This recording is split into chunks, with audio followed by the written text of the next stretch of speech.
Ahora sí.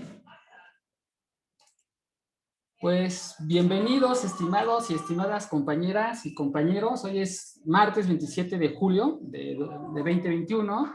Son aproximadamente las 6:05 de la tarde. El horario que consideramos es el de la Ciudad de México. Y damos inicio a la sesión número, la voy a llamar 1. Ya tuvimos la sesión 0 del Ágora, en el cual se discutiremos sobre aquí tenía pensamiento estoico, pero habíamos quedado que íbamos a hablar acerca del pensamiento homérico. El objetivo de esta reunión consiste en profundizar y generar riqueza de contenidos. Tenemos tiempos para esta ocasión o un orden de sesión. El primero, nuestro compañero Gerardo, nos va a apoyar con una participación y nos va a hablar acerca del tema. El segundo tiempo implica una charla abierta y se invita a todos los participantes a interactuar. Ya después de que nuestro compañero termine, se va a decir la palabra de la noche. Esa la tiene Fabricio. Y bueno, sin más, comenzamos. No sin antes decir el lema, que el mayor bien para una persona es precisamente tener conversaciones cada día acerca de la virtud y otros temas. Ahora bien, nos va a ayudar nuestro compañero Gerardo con una charla introductoria al pensamiento homérico. Y tienes la palabra, por favor, Gerardo. Te escuchamos. Sí. ¿Puedo compartir pantalla? Claro que sí. Okay. No la habilité, pero ya está habilitado. Va.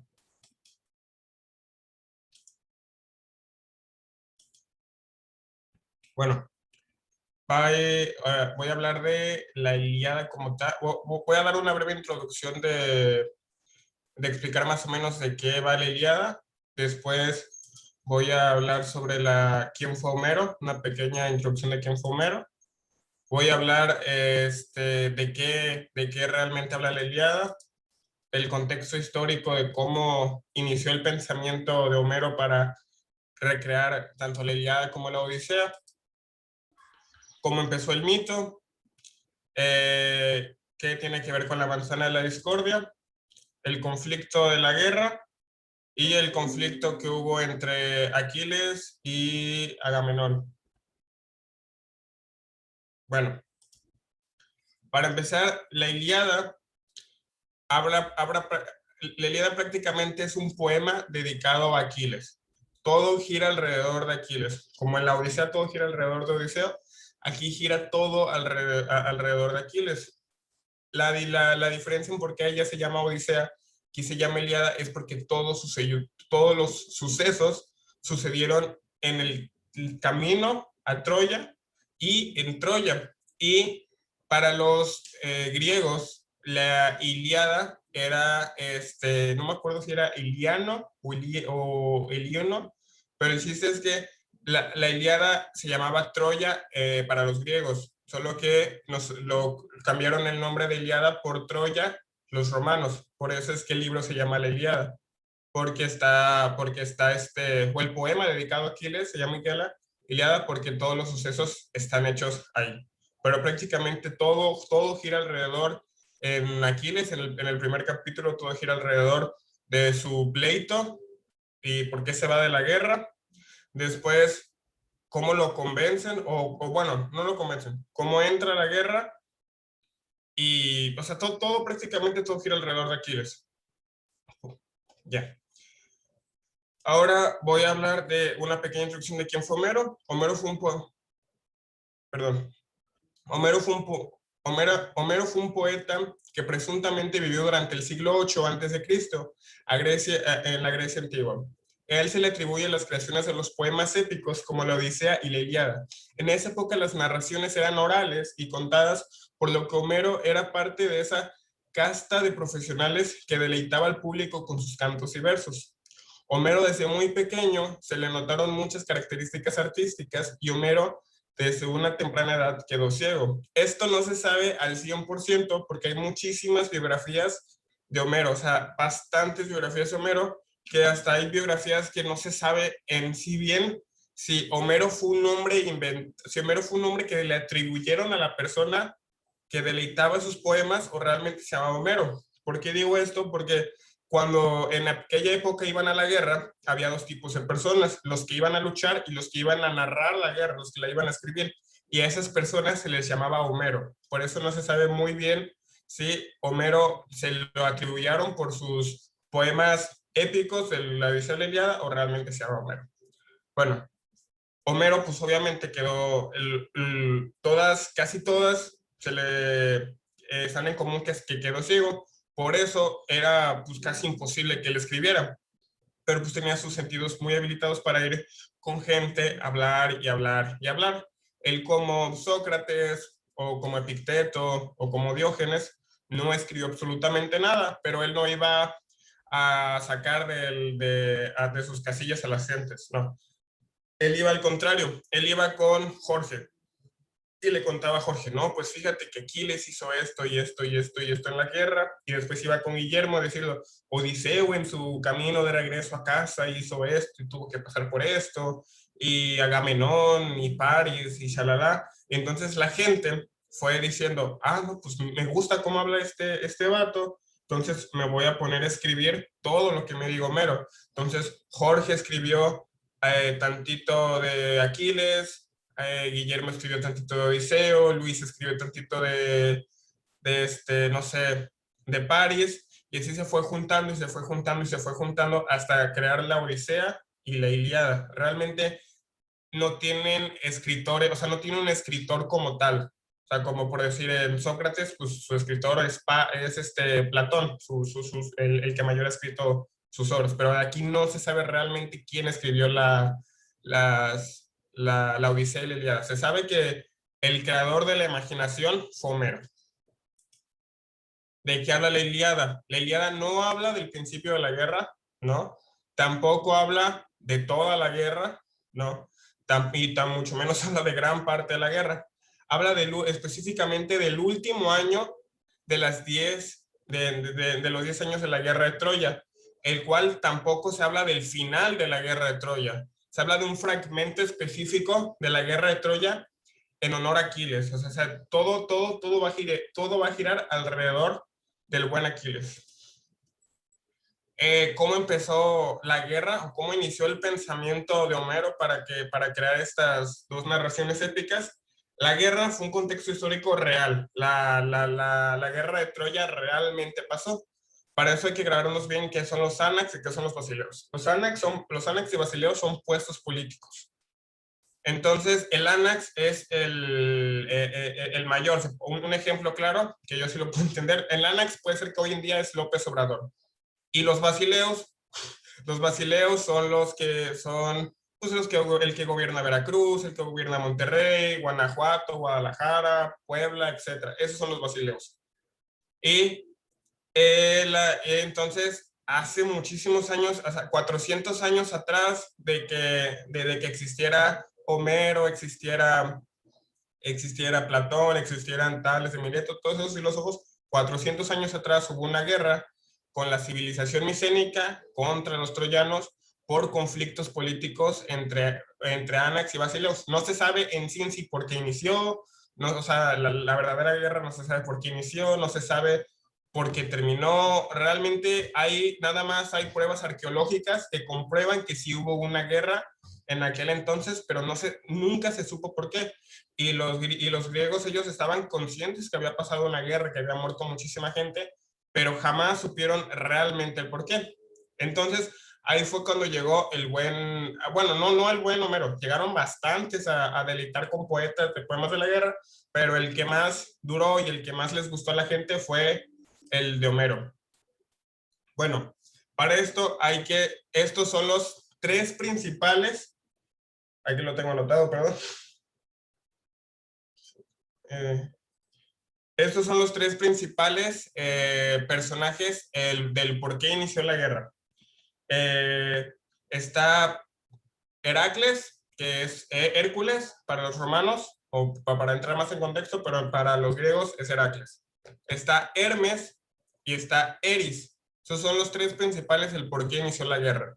Inició porque Heracles se iba a casar con su primera esposa. Ya hicieron los preparativos para la boda y así. y le dijeron a Hermes, que era el dios mensajero, ¿sabes qué? Vete a repartir las invitaciones y todo el show.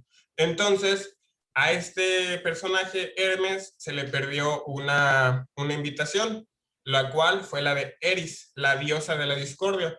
Entonces, ella se molestó mucho porque dijeron, ah, no me invitaron, entonces me voy a vengar. Pero ella no iba a entrar a la boda, iba a armar un desorden, absolutamente nada. Ella simplemente lo que hizo es que fue a un jardín donde había manzanas de oro, agarró una y grabó para la diosa más hermosa. Entonces, y la dejó ahí en el gran banquete.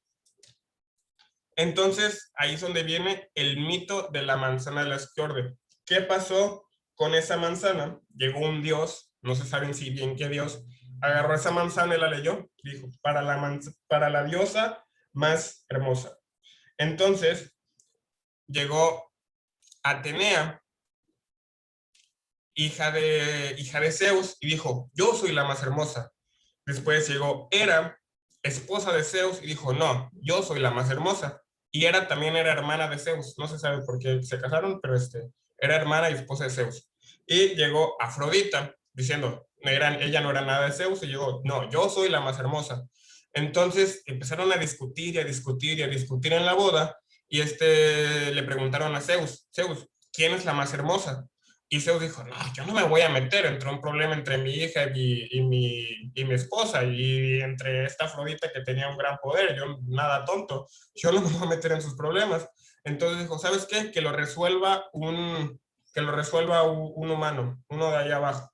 Entonces bajaron, y se encontraron al buen París. París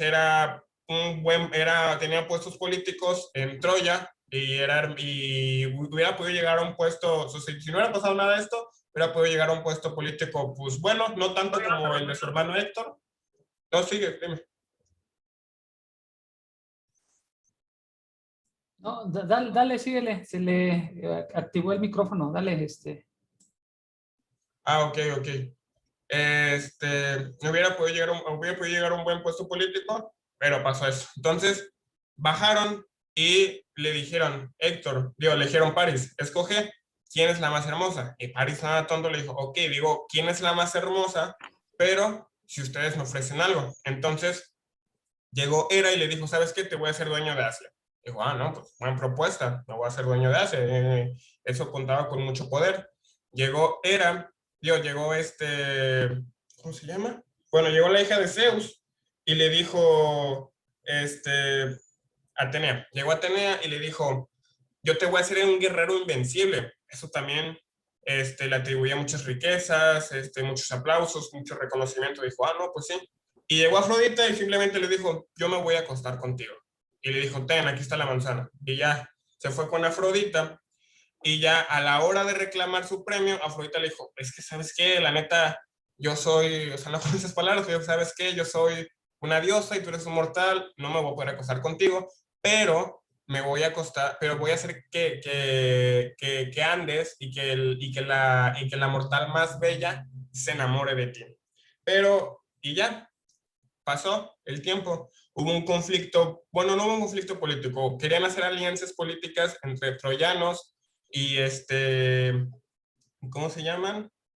Entre troyanos y micénicos.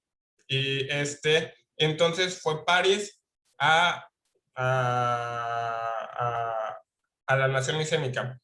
Entonces lo que pasó es que París, que es él, bueno, perdón, me trabé. Lo que pasó fue de que la mujer más bella era la esposa de Menelau, que es él, que era un basileo de la nación micénica. Entonces, lo que pasó es que este vato,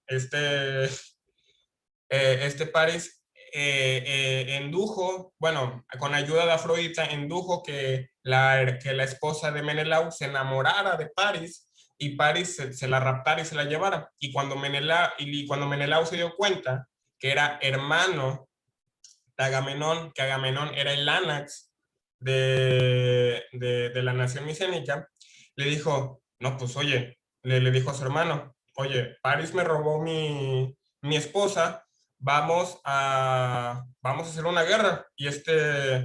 y Agamenón le dijo, o sea, me estás pidiendo que arme un súper conflicto con los troyanos, me estás pidiendo que haga, que haga todo un show, me estás pidiendo que mate hombres, que gaste muchísimos recursos y todo por una mujer.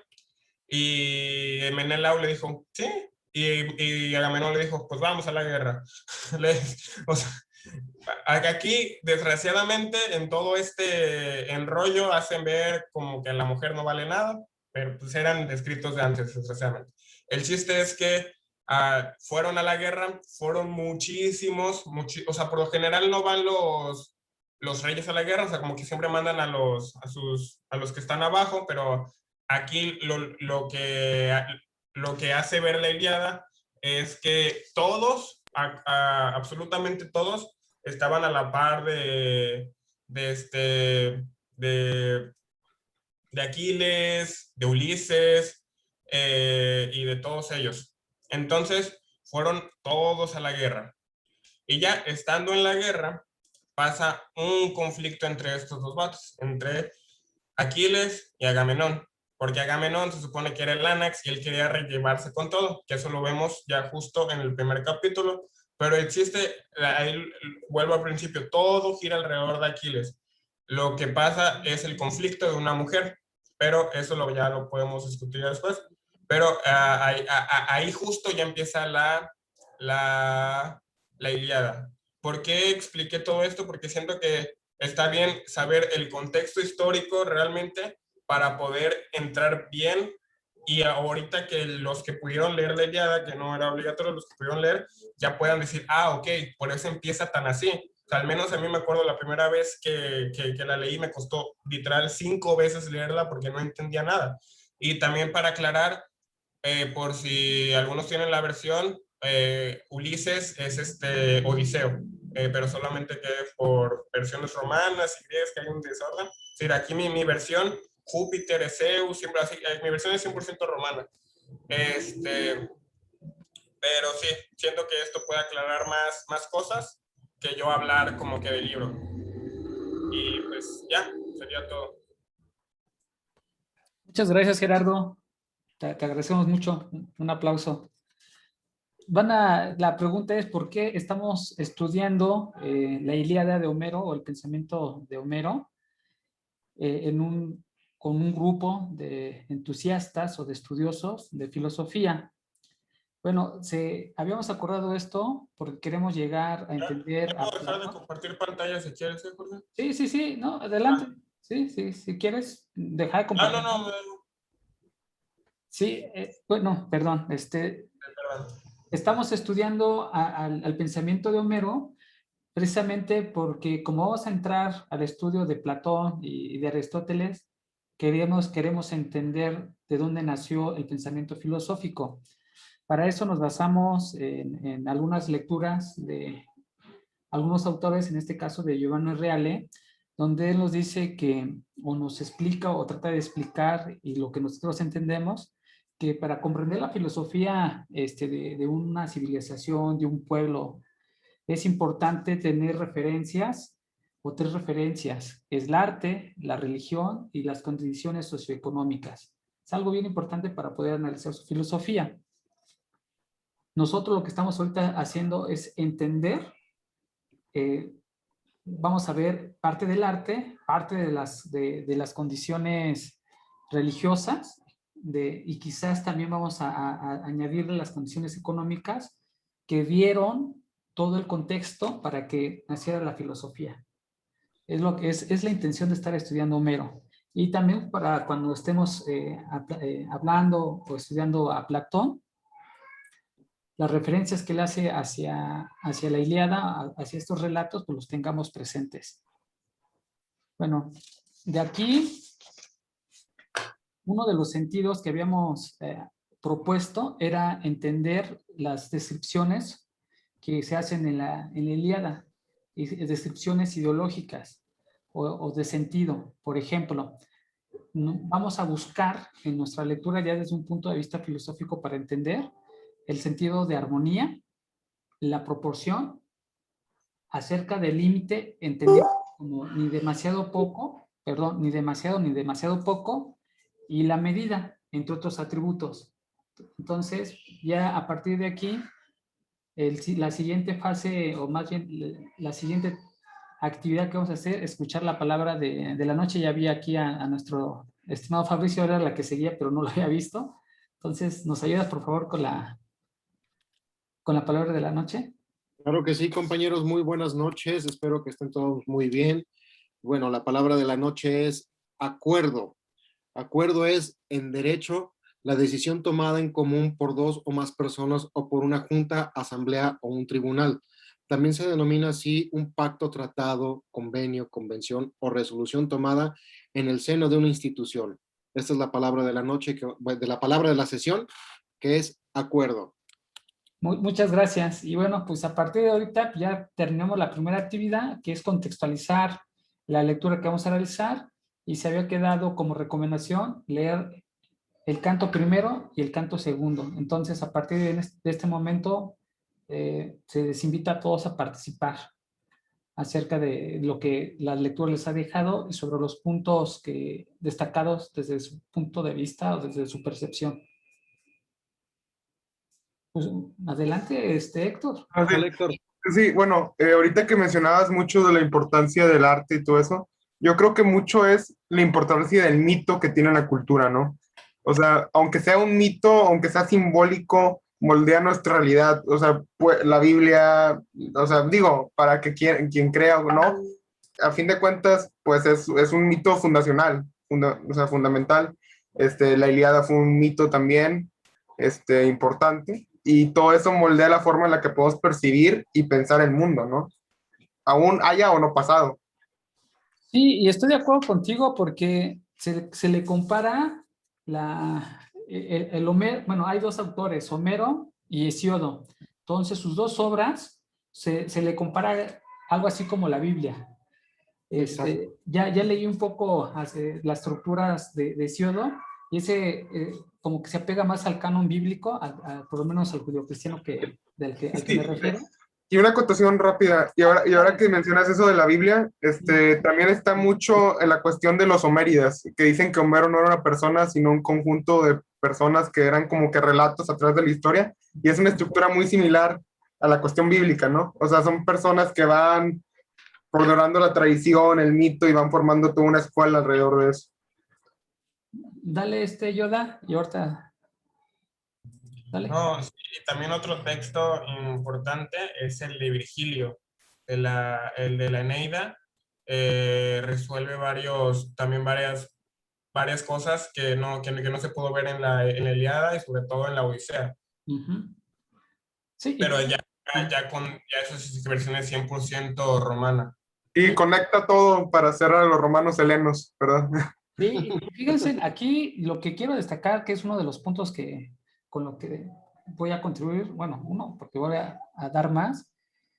Los poetas tuvieron una enorme importancia en la educación, en la formación del pensamiento griego. Yo entiendo que antes no había dónde escribir, porque según entiendo, son 800 años, 700 años antes de Cristo, cuando se escribió o se juntó toda la Ilíada, ¿no? Entonces, la formación y la educación era a través de los poetas, eran como los sacerdotes para los griegos, algo semejante así a los sacerdotes.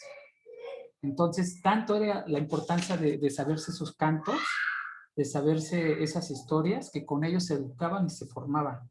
Y entonces, de aquí surge que dentro de los mitos se indague sobre las causas y razones de los mismos, a partir de las fantasías, como bien lo dijiste, Héctor.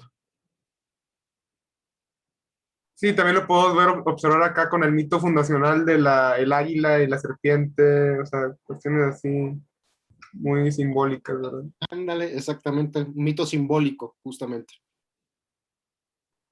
Sí. Y justamente, ahora que dices, perdón, Jorge. Dale. A los que perduraban esta tradición oral, me recuerdo que un escritor decía que se llamaban rapsodas, que eran como que los encargados de mantener todo el conocimiento antiguo e irlo propagando a través de la historia. Sí, fíjate que también menciona a unos, yo creo a una profesión, así lo voy a llamar, a los aedas, imagino que debe ser muy semejante a los rasoras que recitaban esos cánticos. Y no sé si alguien tuvo la oportunidad de revisar cómo eran esos cánticos, y unos les busca aedas y pones griegos, y ya te ponen la música que más o menos se lo utilizaban para narrar estas historias, ¿no? Estos mitos. Porque acuérdense que estamos analizando que, si bien tres puntos, ¿no? Que el primero que es la religión, las condiciones sociales y económicas, y la otra es el arte. Entonces, como son los aedas, los artistas que recitaban este tipo de hazañas, de mitos, pues ahí como que estamos entendiendo el ambiente antes de entrar, porque todavía no estamos tocando nada de la historia, ¿no? Que ya lo comentó Yoda, que todo inicia a partir de la disputa por Helena, pero ya en el capítulo 1, el desacuerdo entre Agamenón y Aquiles, ¿no? Pero aquí lo que quiero destacar es que dentro de la lectura que estamos haciendo, vamos a tratar de visualizar aquellos principios de la razón suficiente, por ejemplo. Hay un principio que se le llama el de la razón suficiente, hay otro que se llama, que más bien el otro punto es preparar la mentalidad en que la filosofía llevará a la búsqueda de la causa y los principios del por último de las cosas. Es otro de los, presenta una realidad mítica, es lo que podemos encontrar en la Ilíada, el cual habría de ser el puesto del hombre en el universo. ¿Cuál es el puesto del hombre en el universo? Esos son previos antes de entrar a comentar el capítulo, porque no lo hemos comentado. ¿Alguien tiene algunos otros? Yo tengo algo que me llamó mucho la atención, y perdón, y es el amor de Aquiles hacia Patroclo. Ya te estás adelantando mucho, ¿no? Eso todavía se ve, eso se ve en el canto 3, ¿no? No, es en el canto 1. Bueno, yo la única que recuerdo que Patroclo tiene apariciones cuando Aquiles le dice acerca de las naves, ¿no? De que pues ya vámonos. Hasta ese Sí, momento. es lo único que yo recuerdo igual de Patroclo. Ajá. O Sí, sea, es que, Bueno, es que ya en el canto 3 ya se sabe por qué. sí, sí. Bueno, Sí, exacto. a ver, entonces una pregunta. Ajá. En el canto 2, el título es El sueño de Agamenón y la Beoda. Sí, sí, ese es el título 2. Ese es el canto 2, ese es el canto 2. Pero en el canto 1 ya hablaban del amor de Patroclo. Patroclo y de las naves, justamente también. Bueno, pues igual no pasa nada si lo comentas ahorita, pero creo que sí. Me adelanté un poco, sorry. Sí, un poquito. No, pues está bien, ya. Proyectas el 3. ¿Qué tal? Hola, Beltrán. ¡Ey! ¿qué onda? ¿Cómo andamos? Bien, bien, bien. ¿Qué andas? ¿Qué dice qué? Perdón, me estoy moviendo del lugar para que no se escuche el ruidazo. Pero sí, no podía dejar pasar la oportunidad de volveros a ver, chicos. Un gustazo. Gracias. ¿Qué onda? Ahora sí. Haz tu aporte, Beltrán, el día de hoy, haz tu aporte. Hasta aporte. Estamos hablando de la Ilíada. ¿De qué? De la Ilíada, canto 1 y canto 2. Ok, va, perdón que llegué así tan estrepitoso a interrumpirlos. No, échale. No, échale. Yo quisiera comentar que cuando por primera vez conocí esos libros me hubiera gustado haberlos tenido, no sé quién lo comentó, creo que alguien en Mindshop, en bilingüe, vaya, que estaban en los dos. Porque cuando conocí así los cantos de la Divina Comedia, pues se te quedan algunas palabras, que obviamente en este caso hubiera sido un poco más difícil, un poco más complejo, pero creo que hubiera sido lo mismo. O sea, se me hubiera quedado algo. Ay, puta madre, este puto perro, ¿de dónde salió? Espérame. Bueno, en lo que... Una disculpa, estoy en medio de la nada, pero hay un chingo de cosas que no tengo contempladas. Perdón, déjame atiendo esto, porque si no me van a morir. Total. Sí, bueno, otro punto que antes de entrarle bien al capítulo 1, fíjense que tratando de analizar cómo surgió ese pensamiento filosófico, los dioses, yo los veo que tienen una semblanza antropomórfica. Perdón que utilice esas palabras, pero sí me gustaría empezar a hablar en ese tono. Y si alguna que digo no se conoce o la estoy utilizando mal, con gusto me pueden corregir y subrayar, ¿no? Entonces, los dioses son iguales a los hombres, pero con atributos amplificados. Ese es algo bien especial que más adelante, ya en el punto de la lectura lo voy a decir, porque como nada más difieren solamente en calidad y no en cualidad, eso se puede presumir como un naturalismo. Como que un orden natural del mundo, ¿no? Sí, exacto. O sea, y aparte que no hay tanta diferencia es que ya no quiero entrar en el otro punto, pero no hay tanta diferencia entre el hombre y los dioses. Claro. O sea, sí eres Dios, pero ¿por qué haces esto en cantidad más que yo? Claro, porque tienen más pasiones, o sea, son dioses que se pelean, se vengan, ¿verdad? Sí, pero Tienen relaciones sexuales, o sea. eres humano, por eso es naturalismo, eres humano. Y de hecho esta Afrodita le mintió porque ya se había acostado con un mortal, no me acuerdo con quién, pero simplemente no le gustaba a Paris porque ya se había acostado con un mortal. Pillos, esos griegos. Ahora, también es importante, voy a destacar otro punto, de que no se le exigía a partir de vamos a llamarle una presunta religión, dentro de los griegos no se les exigía, más bien la religión no le exigía al que ejerce la religión un más allá de lo que él no es. ¿A qué me refiero? Por ejemplo, aquí los cristianos, tienes que sufrir una vida y vas a ganar después de que te mueras un reino, ¿no? Y allá no, con los griegos pasaba algo diferente, que decía, ¿sabes qué? Encuentra tu propia naturaleza y ese es tu fin.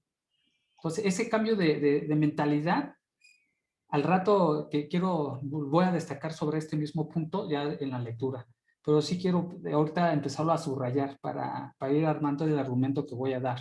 Pues, pero amigo, justamente en ese caso que mencionas de tocar ese tema, en el canto número 1 hay algo que a mí me llamó la atención, que es cuando Aquiles va a hablar con la mamá para pedirle, por favor, vaya y hable con los dioses para que caiga sobre Amagedón un castigo, ¿sí? Agamenón. Gracias. Y que cuando va la mamá a ver al dios, resulta ser que el dios no estaba, que llegaba en 12 días. Tú dices, sería un festín, ¿no?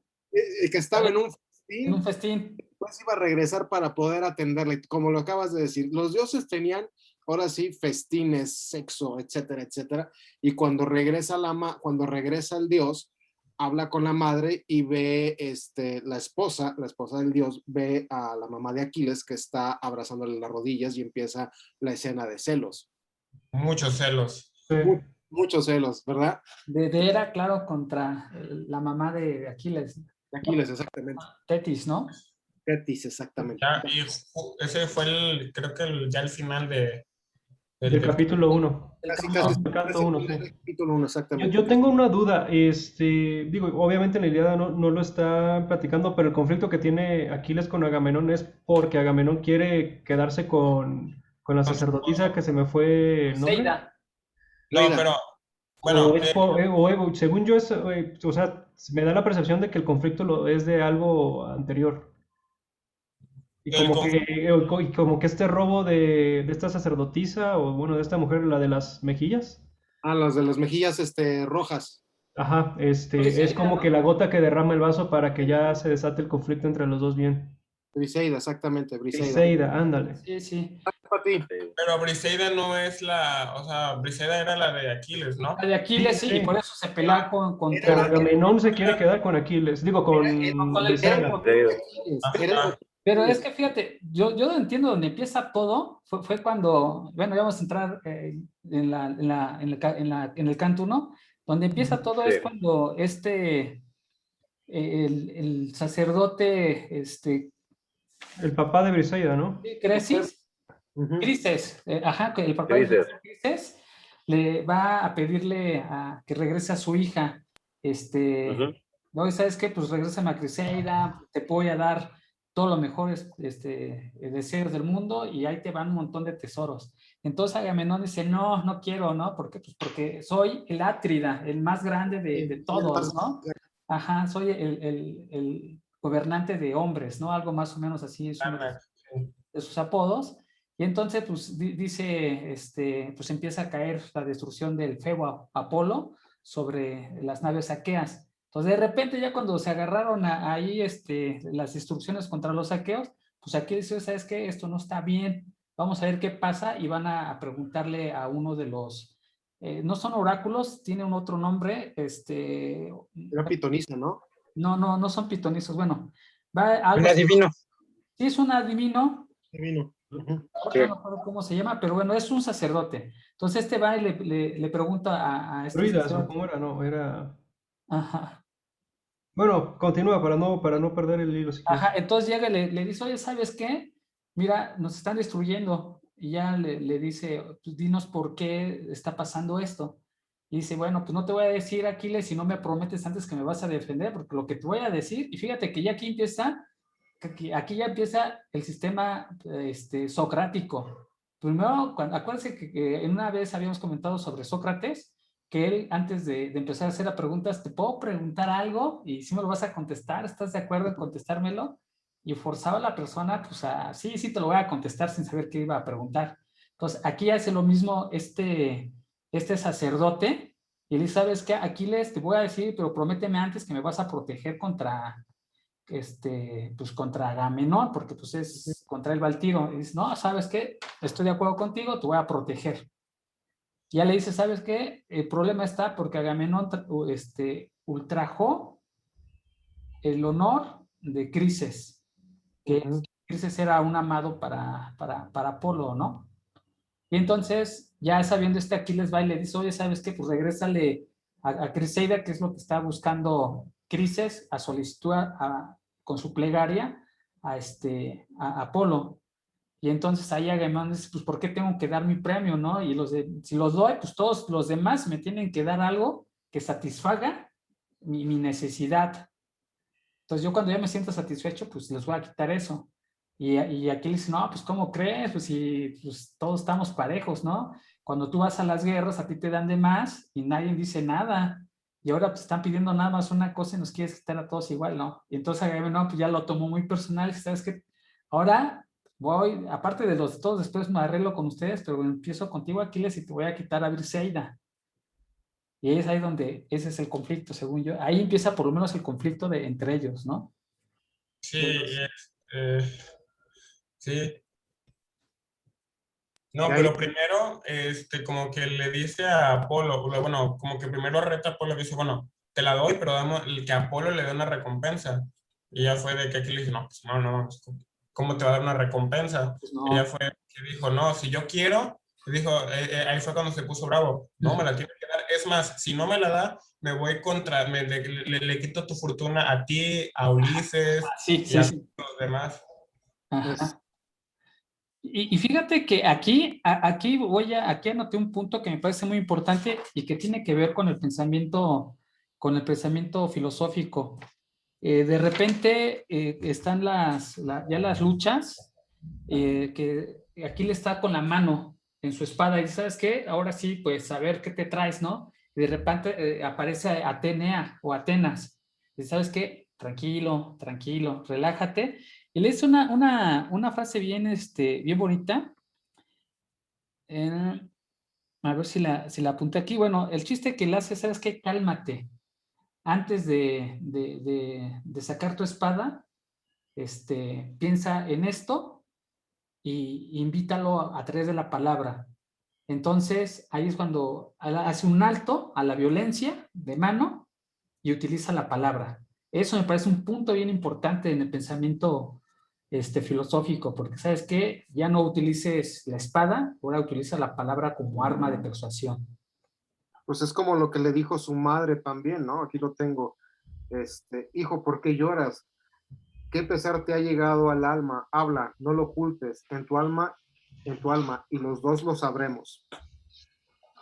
Así, exacto. Sí, ya encontré donde anoté, fíjate, de repente, y esta es otra de las características que yo creo que ningún cristiano en la actualidad está en esta condición. Cuando baja de repente, bueno, obviamente estamos hablando de un mito, ¿no? Pero estamos hablando también hace rato de Héctor, que creo que ya no está, pero por ahí estaba, que mencionó que los mitos eran muy importantes. De repente baja Atenea y Aquiles la cuestiona, ¿a qué has venido, criatura de Zeus, que porta la égida, su escudo con la de las serpientes en la cabeza, ¿no? Uh-huh. Sí. O sea, ajá. Le dice, ¿sabes qué? ¿A qué has venido? O sea, le cuestiona a un Dios. ¿Sí? O sea, ¿a qué vienes? Imagínate a un cristiano decirle, ¿a qué vienes, Jesús? Entonces, ese cambio de mentalidad yo creo que fomentó para el pensamiento filosófico, para utilizar la razón. El que no existiese ese peso cristiano, ¿no? Porque aquí casi somos iguales. A ver, dime, ¿a qué vienes? ¿Qué haces aquí, Jorge? ¿No? O sea, ¿qué haces aquí como cualquier otra persona?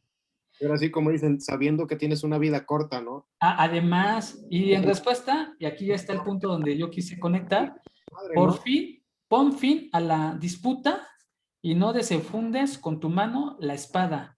Insúltalo de palabra. Sí. Entonces ahí es donde se observa cómo, o donde yo pude observar cómo están el discurso, la lógica, el pensamiento sobre los golpes. Entonces, yo creo que es otro punto que desembocó en el pensamiento filosófico de los griegos. Pero bueno, no me quiero emocionar. A ver, aporte, porque si no... De hecho, muchachos, también ustedes, ¿o no leyeron?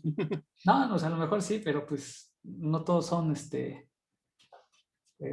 tan, ¿cómo se llama? Cuando eres Parlanchín. parlanchín. Sí, hay otra palabra. Participativo. Sí, Extrovertido. introvertido, exacto. A lo mejor son introvertidos. Buenas tardes, hola. Hola Ángel, te escuchamos. Hola Ángel, hola, mucho gusto. Yo también tal? vengo de invitado. Quería comentar algo también porque yo por mucho tiempo, bueno, desde pequeño asistí a la iglesia cristiana y apenas también ahorita el tema que estabas hablando sobre cómo se le estaba hablando a un Dios casi al tú por tú, Sí, sí, me sí. recuerda mucho a lo que pasó en el relato de Dios y Job. Prácticamente Job no le hace nada absolutamente a Dios. Si llega y si le pones detalle al relato, no le hace prácticamente nada a Dios, solamente que preguntarse por qué me están pasando estas cosas, y llega como interlocutor Dios y se lo destroza.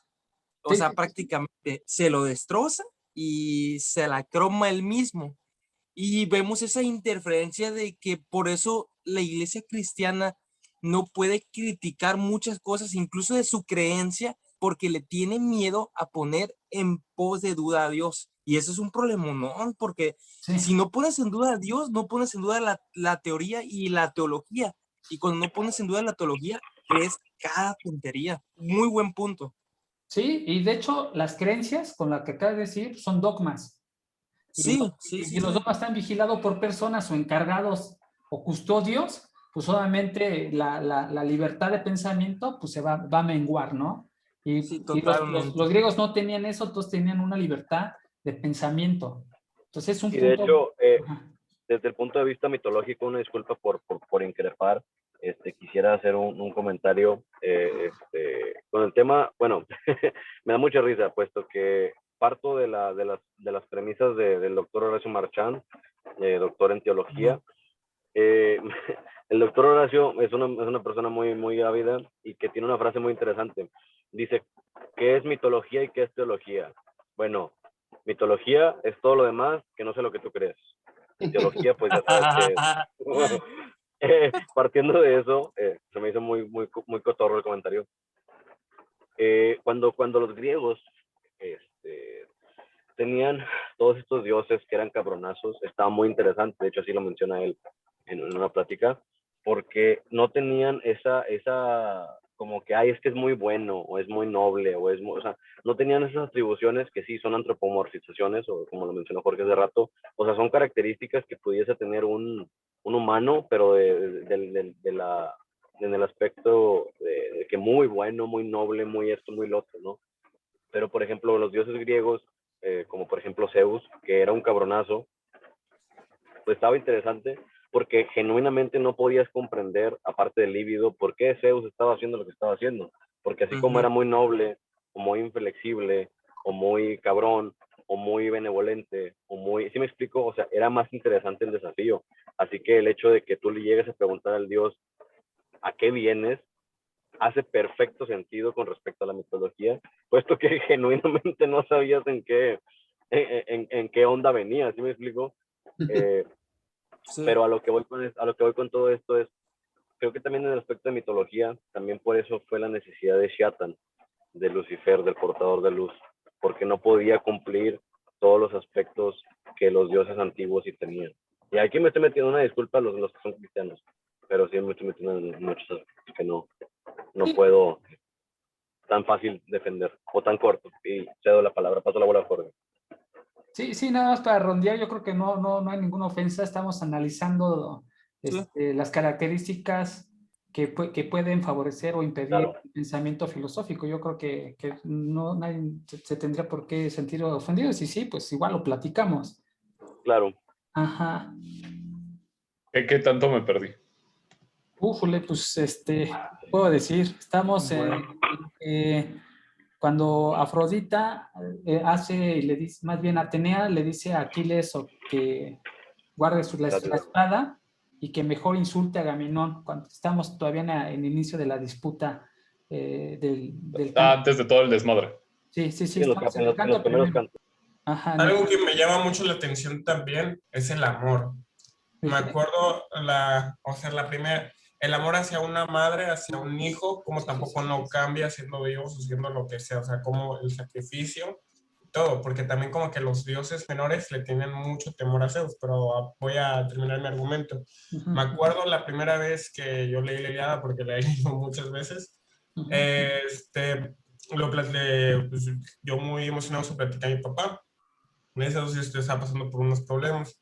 Entonces le dije a mi papá, le conté justo la parte de cuando Aquiles prácticamente se pone a llorar y va con su mamá. Y su mamá, y mi papá me respondió, ya ves, tú que no eres un dios, tú no que eres un mitad dios, que no eres un guerrero, que no eres absolutamente nada, no eres capaz de llorar e ir a los brazos de tu mamá. Y aquí podemos hacer la comparación de igual, de que como seas Dios o seas humano, al menos en mitología, no sé mucho de teología, siempre buscas con quién refugiarte. En este caso, pues la primera persona que te dio amor. Y aquí también vemos cómo los dioses, hay muchos dioses menores, o sea, dioses que no era pues obviamente la talla de Zeus, o ninguno era la talla de Zeus, le tenían mucho miedo a Zeus. Y la mamá de Aquiles se ve cómo fue con un cierto temor o con un cierto, pues a ver qué me dice, a ver qué puedo sacar, eso lo puedo lograr, que llevó en casa sus piernas y abrazarlas, prácticamente a seducirlo, para que no, o sea, primero el amor de escuchar e ir con su hijo, después el sacrificio de saber qué le iba a pasar a ella y qué le iba a pasar a su hijo, y de que también de qué opinara su esposa. O sea, llegó a hacer ese sacrificio simplemente por su hijo. O sea, ahí se ve también que el amor entre dioses y humanos era prácticamente el mismo. Bueno, ese es el punto que quiero dar. Y se me hizo interesante ahorita la aportación de Yoda, porque sí es justamente la escena de celos que le muestra Zeus, que le muestra la esposa de Zeus a Zeus, referente a que le hace la pregunta, ¿qué vas a hacer? ¿A qué punto vas a llegar? Y ya fue cuando él dice, voy a decidir qué es lo bueno para ellos. Únicamente fue lo único que dijo. Interesante. Y hay un punto interesante también, creo que también de los celos de Hera, es que Tesis antes era frecuentada por Poseidón y por Zeus. Ah, sí, cierto, amigo. Sí, cierto, amigo. Entonces, pero hasta que llegó, bueno, unos dicen que fueron unos dioses, otros dicen que fue un oráculo, que dijo que el hijo que iba a engendrar Tesis iba a ser más grande que su padre. Entonces, por eso, tanto Poseidón como Zeus en la mitología decidieron ya no cortejar a Tesis y por eso se fue con Peleo, que es el padre de ¿cómo se llama? De De Aquiles. Aquiles, ¿no? Sí. Entonces, también puede ser que por ahí entre el conflicto entre Hera y Tesis. Digo, también que era se la pasaba siempre celando a Zeus, ¿no? Pero por obvias razones que Beltrán estaba comentando.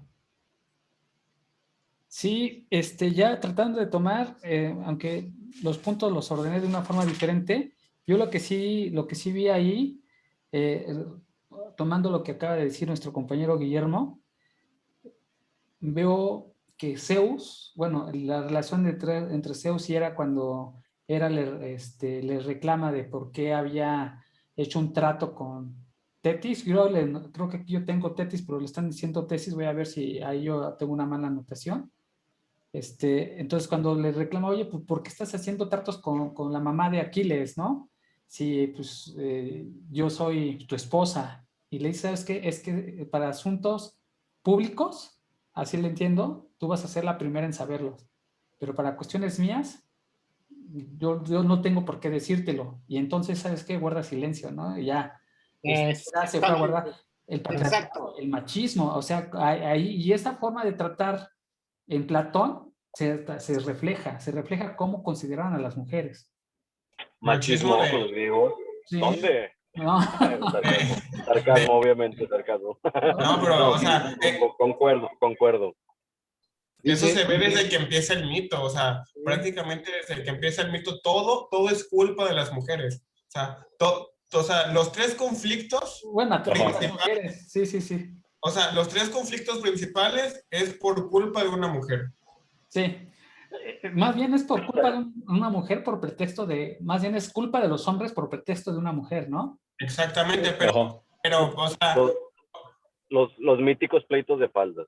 Sí, ajá, sí, sí, yo sí. creo a que cómo lo hacen ver, o sea, cómo lo hacen ver, todo es culpa Pero también lo de la manzana de la discordia, o sea, lo de esta, creo que era ninfa o una diosa pequeña, la diosa de la discordia también, el conflicto es por culpa de un hombre, ¿no? ajá, es por culpa de Aquiles. Hermes, por culpa de Ah, un Hermes, hombre. sí, cierto, perdón. es por culpa de Hermes. Sí. Pero no se le podrá dar la lectura que el conflicto inició gracias al capricho de una mujer. También. También puede ser. Porque, Es o que sea, siempre ella dejan firmó ajá. desde el sesgo que no la invitaron. Sí. Ella pudo haber dicho, y con humildad y con todo, no, pues oye, Heracles, ¿me invitaste o no? Pues para ver si voy. No, ella firmó, dijo, ah, pues invitaron a todos menos a mí, entonces ahí va su venganza. La cosa es que siempre dejan al detonante como mujer, en todas las mitologías casi. Pues sí, pues, la religión Adán y Eva, pues la mujer, ¿no? Pero es el No, y detonante. aparte, güey, ni siquiera fue eso, Jorge, fue Lilith. Lilith fue la que salió también como igual de Adán. O Pero sea, hay Lilith no algo, es canon. Lilith no es canon total. Bueno, aunque es parte de la mitología Sí, sí, judía. sí, no, sí, y lo entiendo, o sea, pero es que a sí, lo que sí. voy, o sea, es Ajá. que, por Sí, sí, ejemplo, sí. tú pudieses de ver, y una disculpa, Ángel, tú No, pudieses sí. de ver como algo hasta inclusive, bueno, no inclusive, jodidamente misógino, güey, en el hecho de que, ay, eres una parte de un hombre, o sea, como que ni siquiera eres Exacto. algo, ¿sí me Ni explico? siquiera es O sea, completa. exacto, güey, o sea, eso está bien, bien jodido. Pero, por Sí, ejemplo, vato. desde sí, como dices, güey, no es canon, pero desde el hecho de Lilith, de que Lilith, o sea, Sí, estaba Dan, ¿no? Ahí todo meco, encuerado, valiendo pito, y luego llega sí. Lilith y, y le empieza a cuestionar a Dios, y Dios, oye, ¿por qué esto? Oye, ¿por qué el otro? Oye, ¿por qué esto? Oye, y es, a ver, ¿sabes? O sea, pero siempre Sí, es, la sacan por eh, machismo también. El claro, dogma, Igual, güey, claro, igual. claro, la está bien imposición, mal ese pedo. ¿sí? Sí, estoy totalmente de acuerdo con eso. El mito de Lilith es parte de la mitología de la mitología judía. Y sí, lo hablan, siempre lo dicen así, que ella se quiso rebelar, que no era Sí, sumisa, güey. y la corrieron también igual. Y hicieron Y a de una hecho, mujer fíjate, todavía menor. sí, sí, güey. Fíjate, Paul, otro buen amigo, menciona siempre que de hecho la mujer que se tiene como que el estereotipo o la preconcepción de que se es como Marilyn Monroe, que es de que yo me pago mis cubas, yo soy autosuficiente, yo hago mi cotorreo, o sea, yo soy la pistola, ¿sí me explico?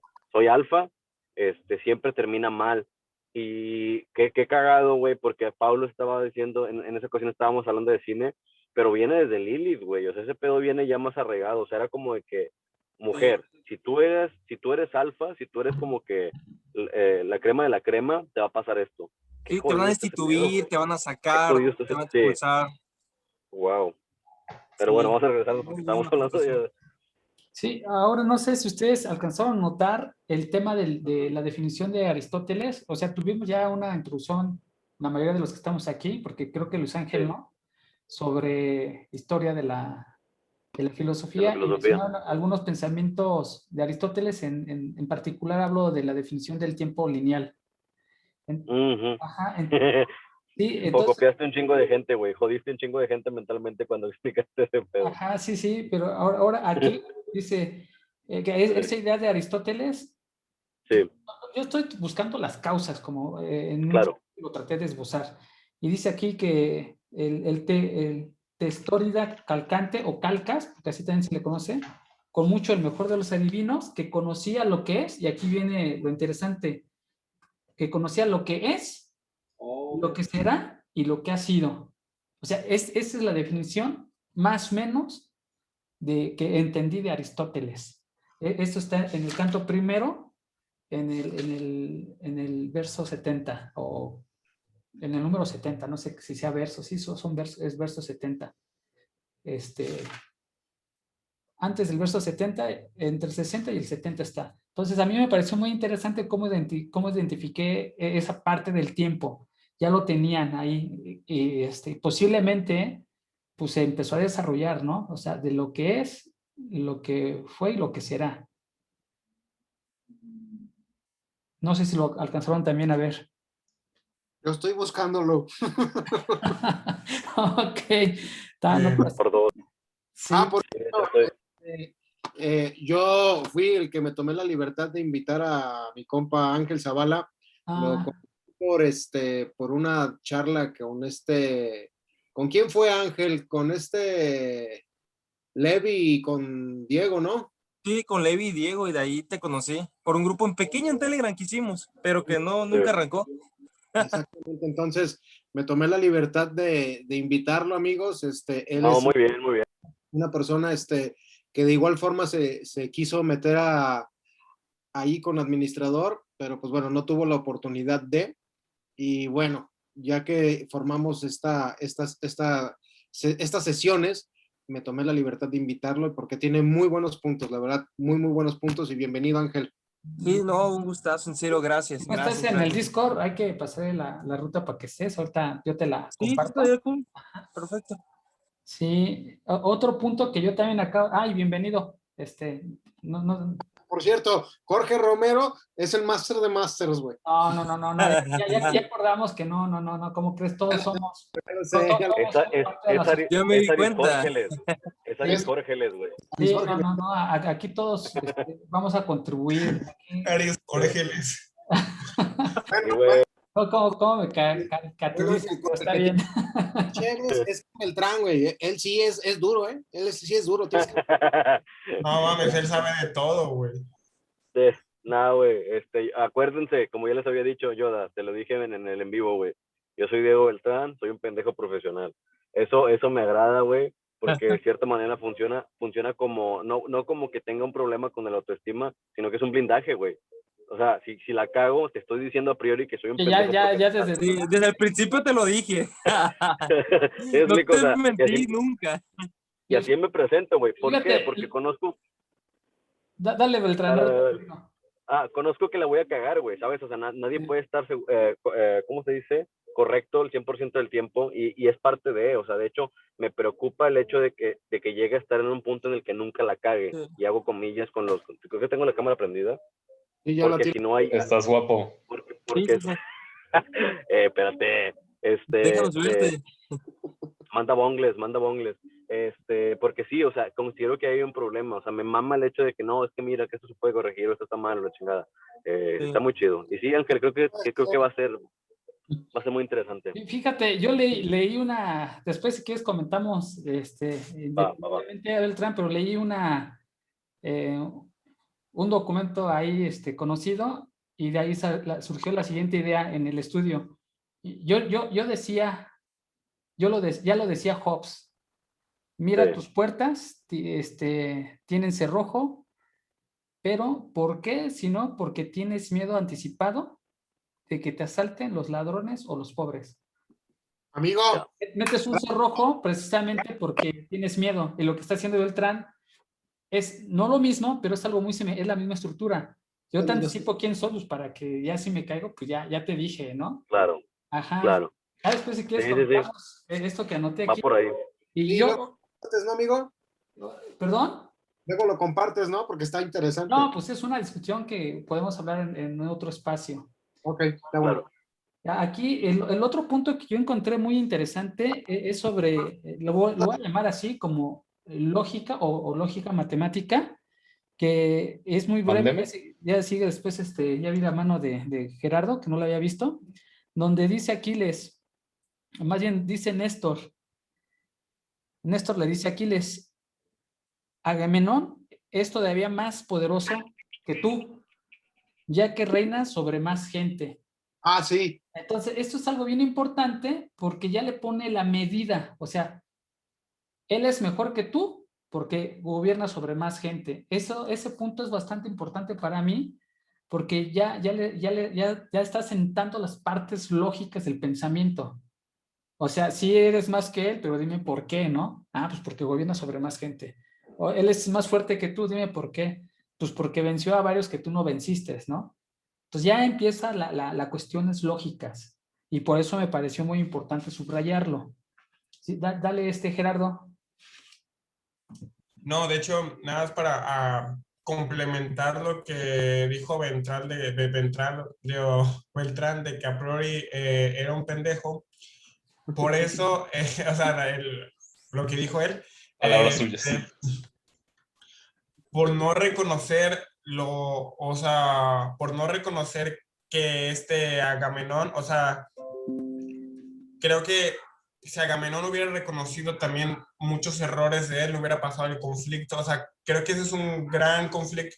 Perdón, ya. Creo que por no saber reconocer tanto a Aquiles como a Agamenón, empieza tanto el conflicto, porque Agamenón se cree el mejor de todos. Él cree que tiene la razón absoluta, él cree que tiene todo, y no, como la frase que tú dijiste, pone candados, no deja que la gente se acerque, no deja que Aquiles se acerque. Y si se dan cuenta, desde que inicia la bronca, se ve como Agamenón le tiene, bueno, yo lo percibí, le tiene cierto recelo o cierta envidia, porque él es un guerrero invencible, él es el más poderoso, le puede decir, sí, puede ser que tú derrumbes a más de 50 hombres, que seas mitad, que seas mitad dios y todo, pero igual yo tengo un ejército Me respalda.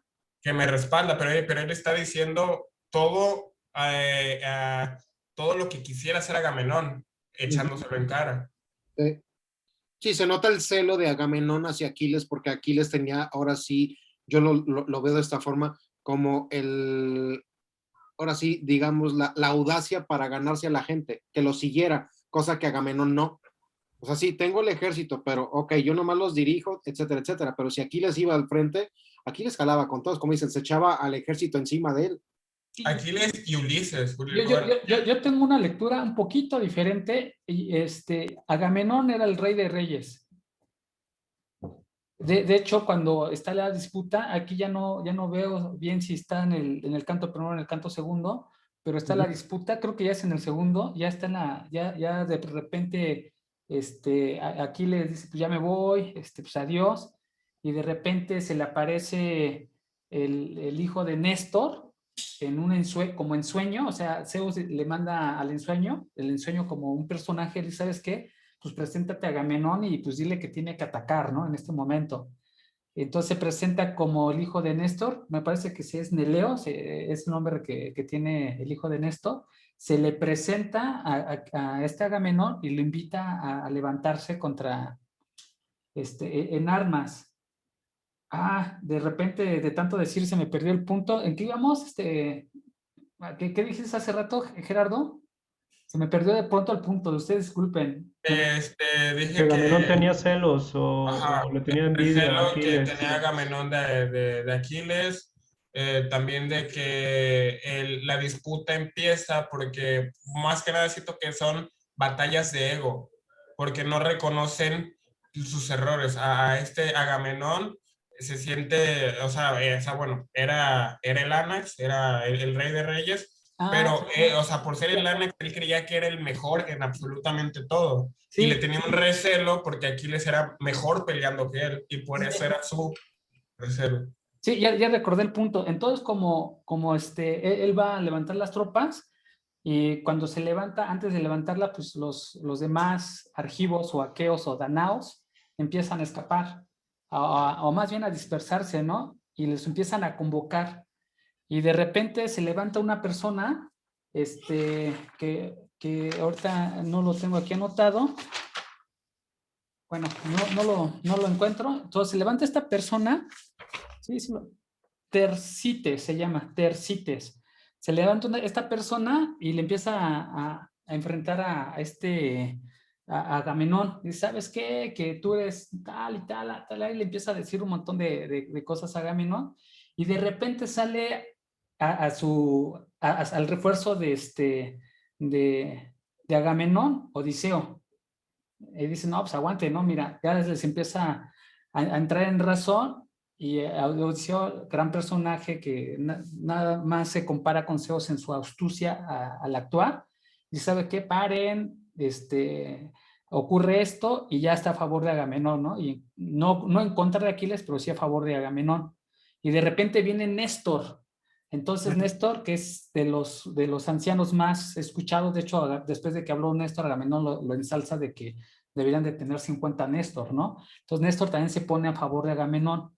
Entonces, ¿qué es lo que está diciendo Néstor? ¿Sabes qué? Que entre todas las tierras, al único que se le ha reconocido como el atrida más grande de todo, pues es Agamenón. Y nosotros, desde que salimos, acordamos, y aquí viene el punto que quiero destacar, acordamos en que es mejor que haya uno solo y no muchos que manden, porque si mandan muchos, pues solamente va a haber un desorden, y si manda uno, pues va a haber como que una sola dirección. Entonces, el punto es, ustedes tuvieron la palabra de decir que iban a vencer a Troya y a regresar con premios, ya era el año 9. Entonces, ya llevamos 9 años, sí hemos sufrido, etcétera, pero los está invitando a ser íntegros con su palabra. Otro punto muy destacante en la apología de Platón, la integridad. O sea, tienen la palabra, ¿sabes qué? Los estaba invitando. Tú lo dijiste, acuérdense ¿cómo se llamaba? Bueno, cuando se le imploró a Aquiles antes de revelarle quién había sido, le digo, dame tu palabra. Entonces, pues la palabra importaba mucho, entonces era algo que era bastante valioso, la integridad o la consistencia en tu palabra y tus hechos, el cumplir lo que dices. Entonces, es un punto muy importante para mí porque ya ves en la apología donde obviamente el actuar, el decir de Platón, ajá, lo que se cuestiona, o lo que yo entiendo que se cuestiona, una de las verticales que se cuestiona es su integridad, con sus hechos contra lo que dice. Entonces él prefiere mantenerse íntegro en ese sentido y es parte de la filosofía de Platón, ¿no? De estar buscando el bien o la justicia. Es justo mantenerse en su palabra. Entonces aquí también empiezan ellos a decir, ¿sabes qué? Todos se acordaron seguir a este señor, él nos trajo aquí y entonces ahora cumplan, ¿no? O sea, no nos hagamos, casi le dice así. Como Entonces, la palabra de la sesión, sí, acuerdo. sí, exacto. Acuerdo, exactamente. Entonces, pues por eso él pues, aunque sí le tenía celos a Aquiles por su fuerza, por su valentía, porque pues era el brazo fuerte, era un semidios, pues obviamente, a pesar de ser quien era Aquiles, pues Agamenón era el rey de reyes, ¿no? El señor sobre muchas gentes. Y hablando de Tercites, aquí hay otro elemento que yo encuentro acerca del pensamiento o el origen, o lo que le dio origen al pensamiento filosófico, que es la muestra, lo voy a leer como lo escribí. Dale. Tercites es la muestra de la relación entre lo no deseable, porque Tersites era un ser desagradable de carácter y aparte repugnante físicamente. Era cojo y creo que era visco de un ojo y tenía una deformación arriba. De hecho, lo describen así como el guerrero más feo o Sí, la persona más así fea. es.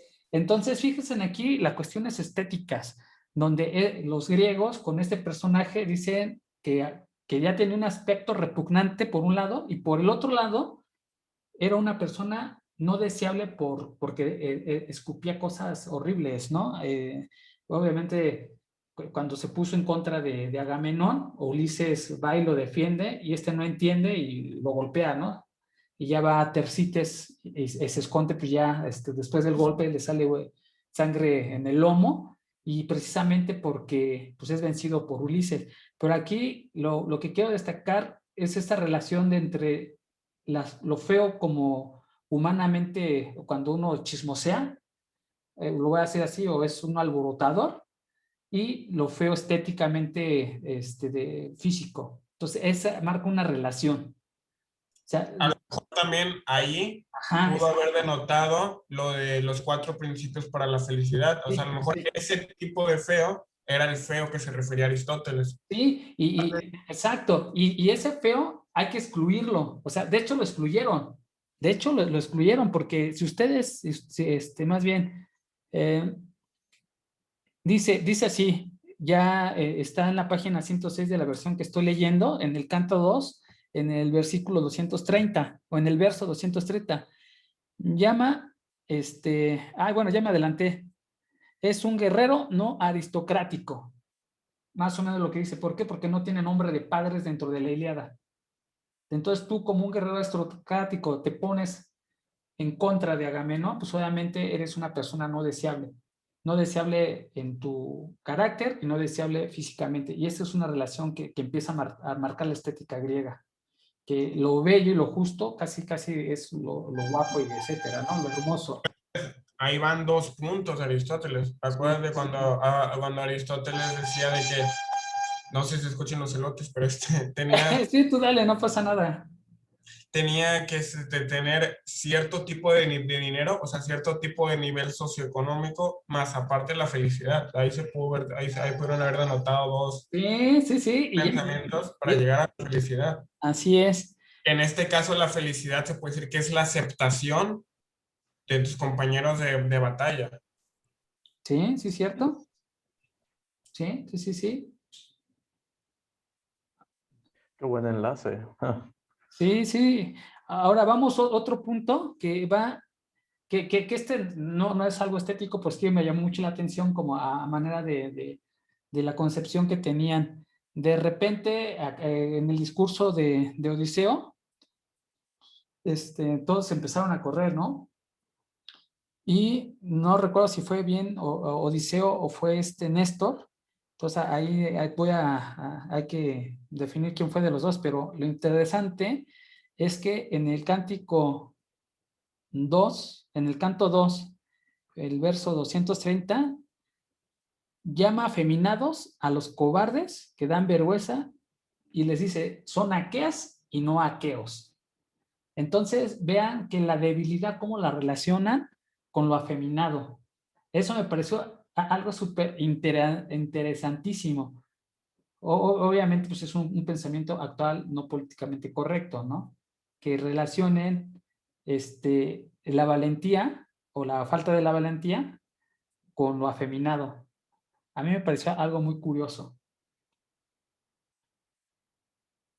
No, yo le estoy diciendo de dónde lo sacamos para que cuando tengan oportunidad de verificarlo, si así lo desean. Es en el canto 2, Curioso, ¿no? Canto 2, verso 230. curioso cuando tenemos a Atenea, ¿no?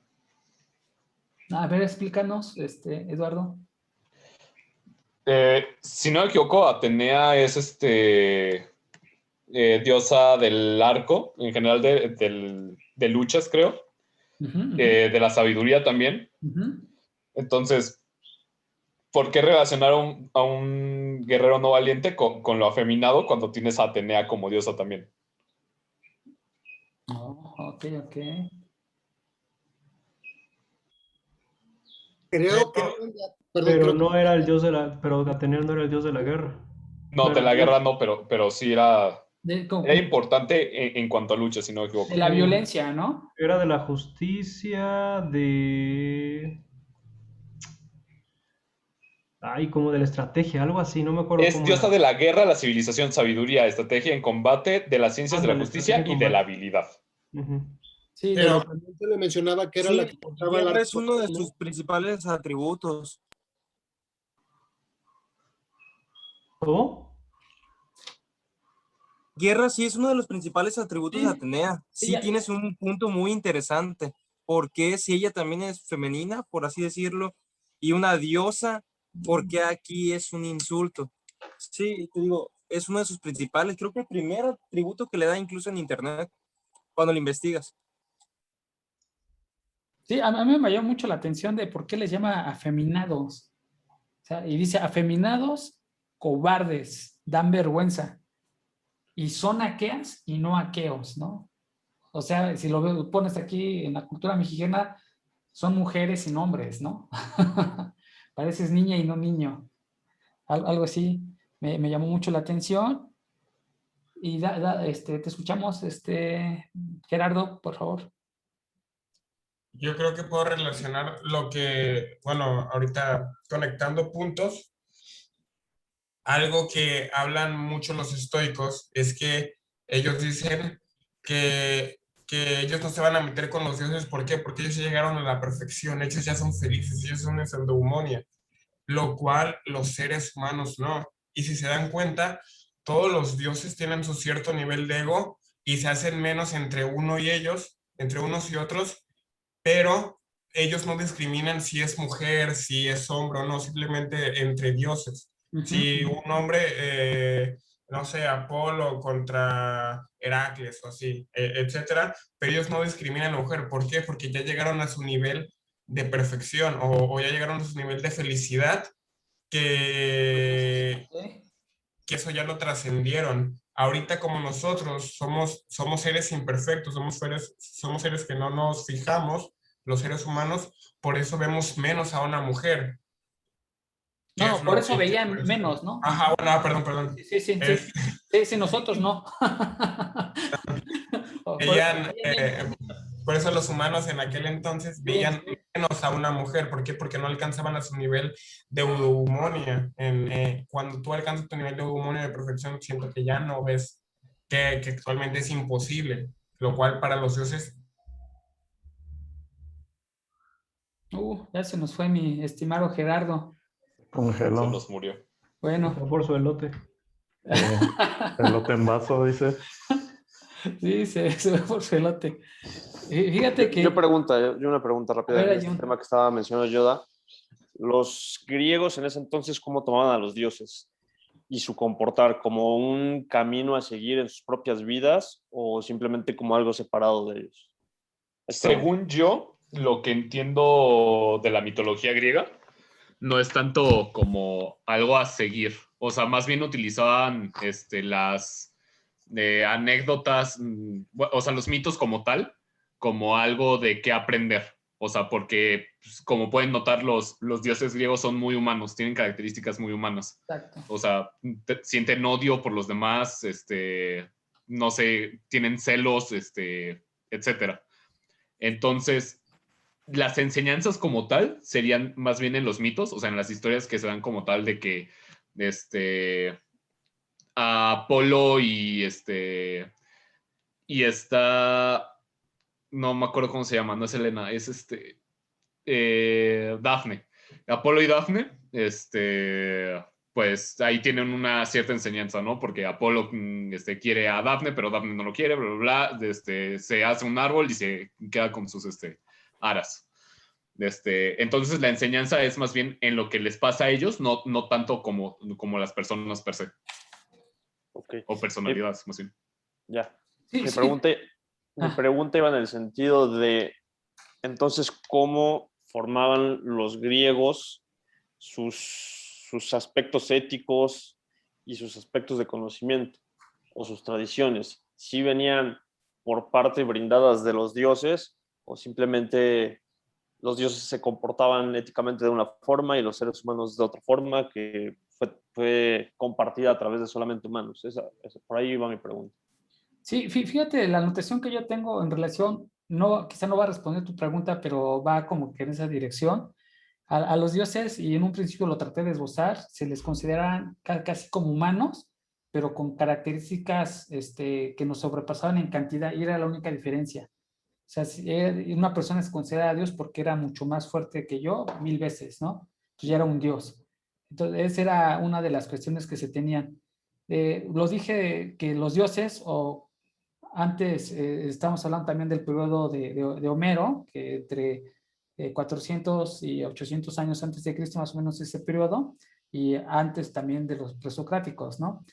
A los dioses o númenes son hipostasiados con espléndidas semblanzas antropomórficas. ¿Qué es lo que quiere decir? Que, como lo mencioné hace rato, que las únicas diferencias que tenían entre ellos y nosotros es la amplificación de sus poderes, porque los dioses se enojaban, los dioses lloraban.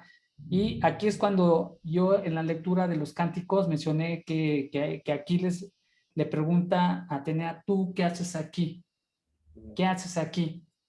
¿Sí me explico? O sea, sí se les respetaba, y obviamente el mito para la formación y la educación de ese entonces a través de los poetas y de estos mitos, pues sí era importante, pero en contraste con la iglesia católica, pues no era tal como un dogma y no era ni castigado, ¿no?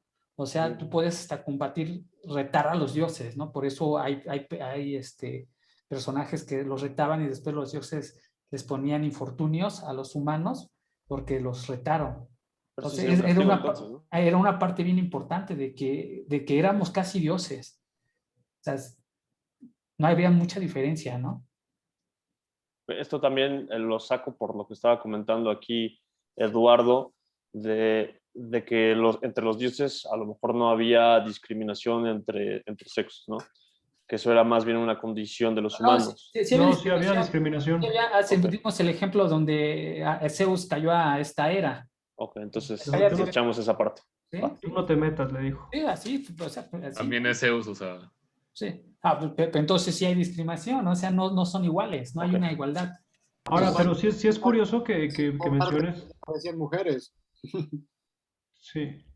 O sea, sí es curioso, Jorge, que digas que por ejemplo, cuando un mortal retaba a los dioses, pues sí les ponían infortunios, pero prácticamente todas las historias de los mortales desafiando a los dioses griegos terminan pésimamente mal para ellos.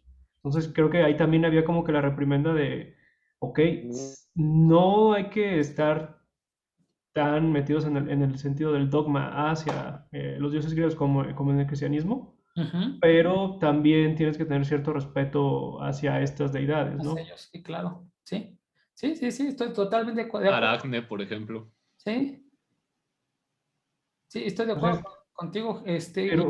Sí, pero aún así creo que no regían como que los actos éticos que hacía la humanidad. No, regresando a tu pregunta, yo.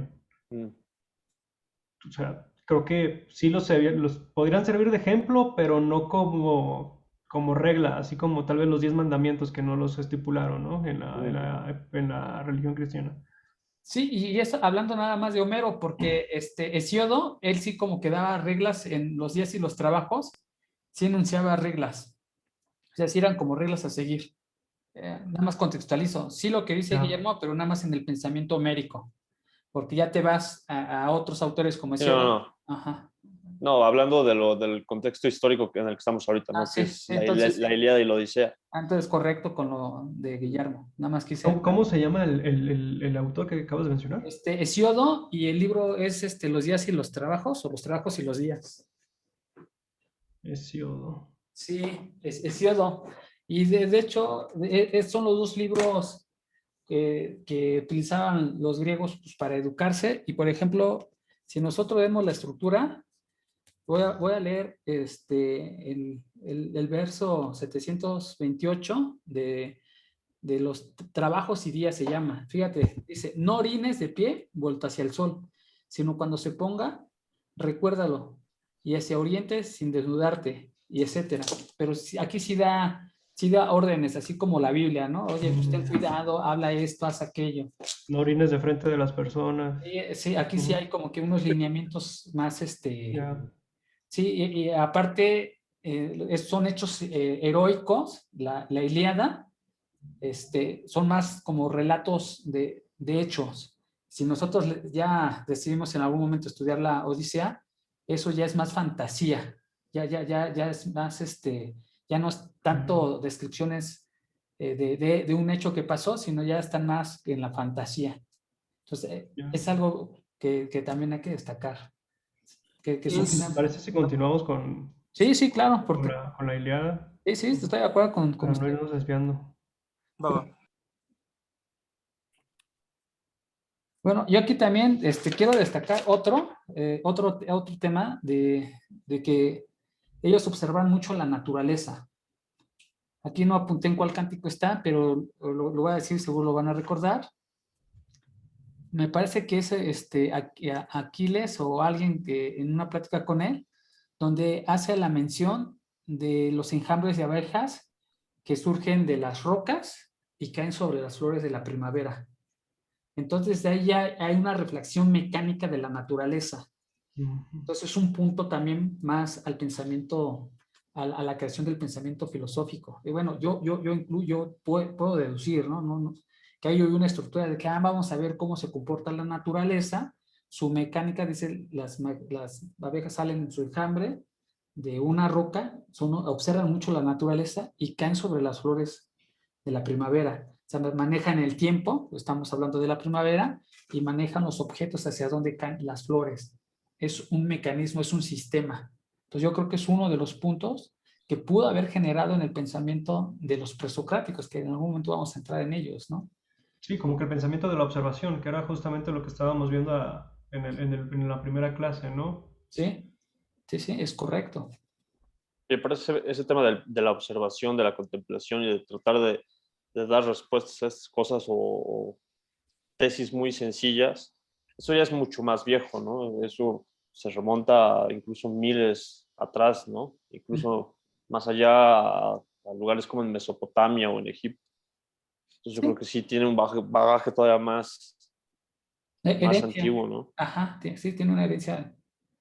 Sí, pero como que aquí estamos detectando como que el protoobservación de los filósofos griegos, como que los primeros intentos ya en escrito de Homero. lo que derivaría A la filosofía, sí, exacto. a la creación de la filosofía helenística o clásica que conocemos, ¿no? Sí, es correcto. Sí. Sí, el ejercicio que estamos intentando hacer, porque es un intento y esperemos logremos avanzar en este intento, es ver características que hayan hecho el nacimiento del pensamiento filosófico es dentro de las narraciones de Homero. Es el ejercicio que estamos haciendo. Yo consideraría sobre ese punto de vista de la naturaleza que más que nada ocupan ese tipo de observaciones son más metafóricas, como por ejemplo también lo noté en la de explicación de cómo su mamá de Aquiles nace del agua, de cómo la ve tan bella, y siento que es como una parte de fomentar más ese tipo de relación entre las personas, de que es una misma observación que ven a diario y así sienten ese tipo de vínculo con las lecturas. Fíjate, Irving, que yo sí veo una diferencia entre algo más metafórico en relación a esa observación de la naturaleza que ya es sistémico. Por ejemplo, Odiseo en el Cántico 2 habla acerca a lo que yo le llamo la parábola de la serpiente y los gorriones, que Calcante le dice a Odiseo, donde se estaba diciendo que la serpiente se había comido a la mamá y a 8 de los gorriones y que uno se había quedado y se convirtió en piedra. Entonces, sí es más metafórico, por eso le llamo la parábola de la serpiente y los gorriones, y el otro ya es una observación más sistémica. Entonces, yo ahí sí, por eso lo anoté, porque hago un contraste del pensamiento mitológico desde el punto de vista de parábola y un intento de observación de la naturaleza de una forma sistémica, de cómo funciona, de cómo funcionan las cosas. Yo sí veo, o bueno, contrapongo o justapongo o hago una justaposición de estas dos formas de ver la vida, o de hablarla, ¿no? Más bien. Aunque también podemos decir que es una parábola el tema de las abejas, ¿no? Al decir que estas salen de las piedras o vienen de las piedras, yo creo que también hay cierta similitud en el razonamiento que están empleando en la que tú dijiste, la serpiente, y en este, ¿no? Y los gorriones, sí se puede, pero el otro como que ya está más pegado a un sistema que funciona, de la forma en que funciona la naturaleza. O sea, sí tienes razón, obviamente, pues, finalmente estamos hablando de algo mítico y de una narración, pero sí yo alcanzo a ver como que ciertas diferencias. Uno como que está muy apegado a la naturaleza, aunque el otro también se basa en la naturaleza, pero ya cuando se convierte el octavo gorrión en una piedra, más bien el noveno gorrión en una piedra, que son los 9 años que han estado ahí y que ya el 10º es donde ya aparentemente van a regresar, eso ya le cambia la observación del sistema a una parábola. De hecho, una de las primeras ideas en filosofía que vemos es de Tales, de que todo es agua de una forma u otra. Ahora que mencionaron justamente de que alguien surgió del agua, la madre de Entonces, pues tal vez de ahí, o sea, justamente de ese tipo de nociones que se tenía, pues ya se pudo haber postulado ese tipo de argumento. O tal vez a través de estos relatos se influenció Tales para decir que todo venía del agua. Porque Afrodita salió del agua, Tetis también, Poseidón también. Digo, son unas 3 deidades, pero creo que algunas ninfas también eran del agua y vivían en el agua. Y ya. Entonces tal vez también se vio influenciado los presocráticos por relatos mitológicos.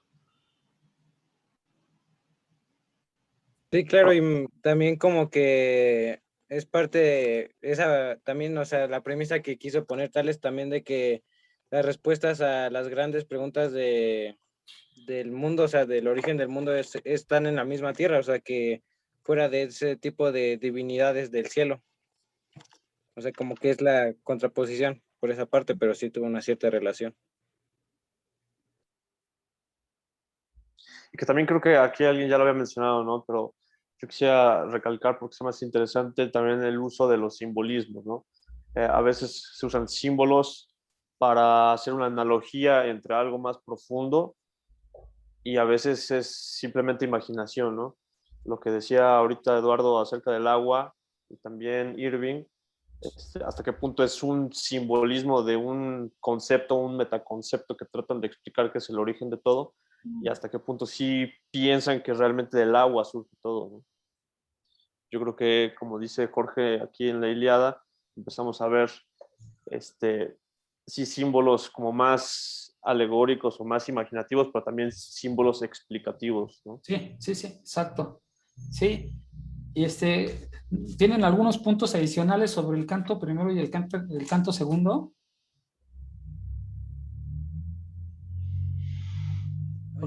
A mí lo que se me hizo interesante también fue la repetición de las características de los dioses o de las personas.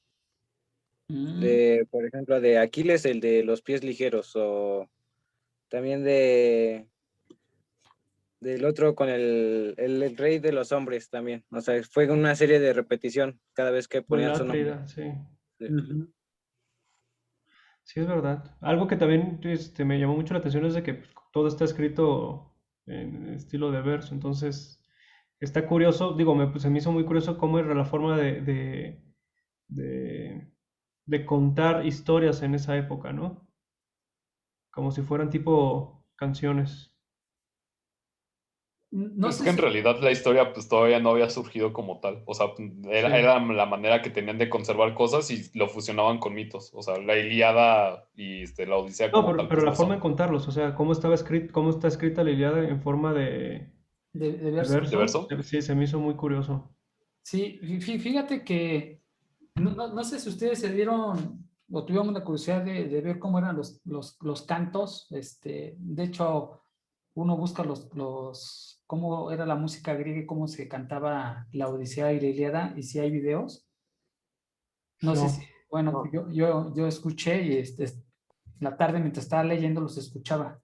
Entonces me imagino en esos tiempos cuando no hay televisión ni nada y están estos cánticos de los aedas, la palabra por los que llegué fue aedas, que son las personas que recitaban, y me parece que es muy formal y hay voy a pasar los enlaces en Discord, hay una chava que hace un canto así muy, a mí me pareció muy bonito por la forma tan sencilla, es decir, nada más eran como 2 flautas, que en las como ollitas, hay unas ollas que busqué cómo se llamaban, pero se me ha olvidado.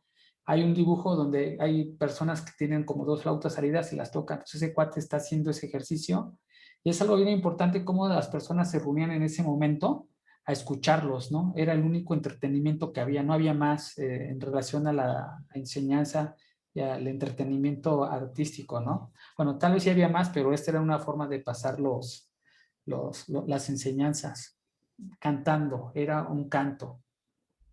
Aparte era como que la manera de preservarlo, ¿no? Porque ahorita que lo mencionan, sí recuerdo que hay, bueno, de otra parte dicen, y se cantarán canciones sobre tu historia. Ajá. Entonces es como la forma, a lo mejor, tal vez está mal empleado, pero popular de preservarlo, ¿no? Así como de garantizar que más de una persona lo va a escuchar, porque no todos sabían leer. Entonces, bueno, puede ser parte de eso, ¿no? También por ahí dicen que los textos a veces te los aprendes más cuando los cantas, por la armonía que trae el verso y la música, y algunos incluso lo recomiendan para memorizar ciertas cosas. Pues a lo mejor puede ser una razón de ello. Sí, y de hecho bien lo dije en mi presentación de que Homero fue un poeta que cantaba, por lo que Homero era parte de esta cata de profesionales que deleitaba a un público cantando sus versos. Y como Homero nunca escribió nada y se fue pasado de boca en boca, pues se fue pasado cantando. Y por eso a lo mejor es que está escrito de esa manera. Ya, Homero dijo así, así, así, lo voy a escribir tal cual cantando. Y por eso los versos y la necesidad de utilizar muchos adjetivos en la descripción de algunos personajes. Según el estudio que se hace previo de la editorial Alianza, parte según el dato que yo recuerdo aquí, hay que corroborarlo, es el 35%, entre el 30 y 35% de la Ilíada se repite. Y se le dan los nombres a los personajes de una forma repetitiva porque eso economiza la memoria. Ajá. Y está en versos porque pues tienen que rimar, ¿no? Cuando piensas en cantos y piensas en rima, pues te das cuenta que sí necesitan cierta estructura pues para que quepa en la canción, ¿no? Te deben llevar un ritmo. Ajá. Y también sobre, o sea, de que se va contando el mensaje, tampoco caer en ese tipo de mensaje indirecto, ¿no? En el que ya se empiecen a modificar las historias y así, que así uno cuenta que es el máximo poderoso y que gobierna algo y ya el otro dice que gobierna otra cosa y así se va disipando y se vuelve extraordinario, casi un personaje. Ok. Fíjate, aquí ya Fabricio me corrigió, o más bien, o me precisó, aulos es el oboe doble del que estaba mencionando en los cánticos, en los cantos, no son cánticos, son cantos de las narraciones de la Odisea y de la Ilíada. No sé, como que a mí ya se me bajó la pila, de pronto estaba saltado.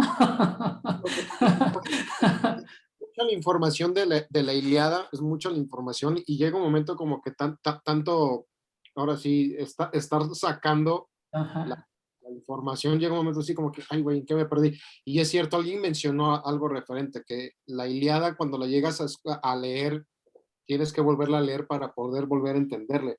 Y sí, como que aventarnos los 2 capítulos así, órale, va, sin problemas. O sea, si no los aventamos, los dos cantos, pero es como que te falta la retención de algunas cosas. Sí. Me pasó eso. ¿También te pasó a ti, George? Sí, lo leí una vez y dije, rayos, no lo entendí. Estamos en la misma.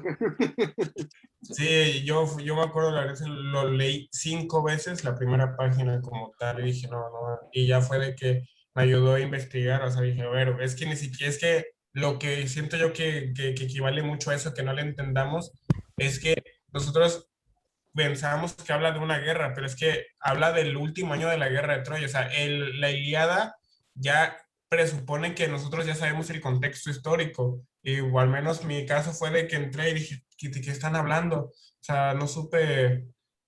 Yo también, me pasó lo mismo. A todos No, nos y que pasó lo conocemos mismo. la terminología que se Es bonito usaba en darse esa cuenta que época no eres el también. único. Yo me confundía mucho con las palabras. Por ejemplo, cuando empezaron a mencionar Atrida, dije, ¿quién es Atrida? Pensé que era una Los persona. Atreides. Ajá. Entonces me puse a investigar y, no, es como le decían a Agamenón. Y a Agamenón y a su hermano, ¿no? Es su hermano. No, más bien Agamenón porque él sí era el rey de reyes, descendiente de Atrios, que no sé qué era. Ajá. Y Melenao, es Melenao su hermano, ¿no? Menelao, su hermano. Pero él era como... Yo según entendí que sí se habla de ¿Los dos eran Átridas? Sí, según sí, porque Atrida Según yo, no. son hijos de Atreo. Pero Atreo era el papá de sí. Agamenón y por eso Atridas, Sí, oye, y curioso que Melenao, bueno, según yo, Melenao, no, yo no recuerdo haberlo leído, Melenao, ni en el primero ni en el segundo canto. Sí, sí lo menciona. Pero muy poquito, ¿verdad? Muy poquito, ajá. Menciona a Aquiles, nada más, cuando le dice, venimos por ti, por tu hermano Menelao a la guerra y así. Sí, es cierto. Oigan, dice Ana Pati, exacto, dije, ¿por qué estamos leyendo esto? Renegué un poco. Perdón, yo fui de la idea.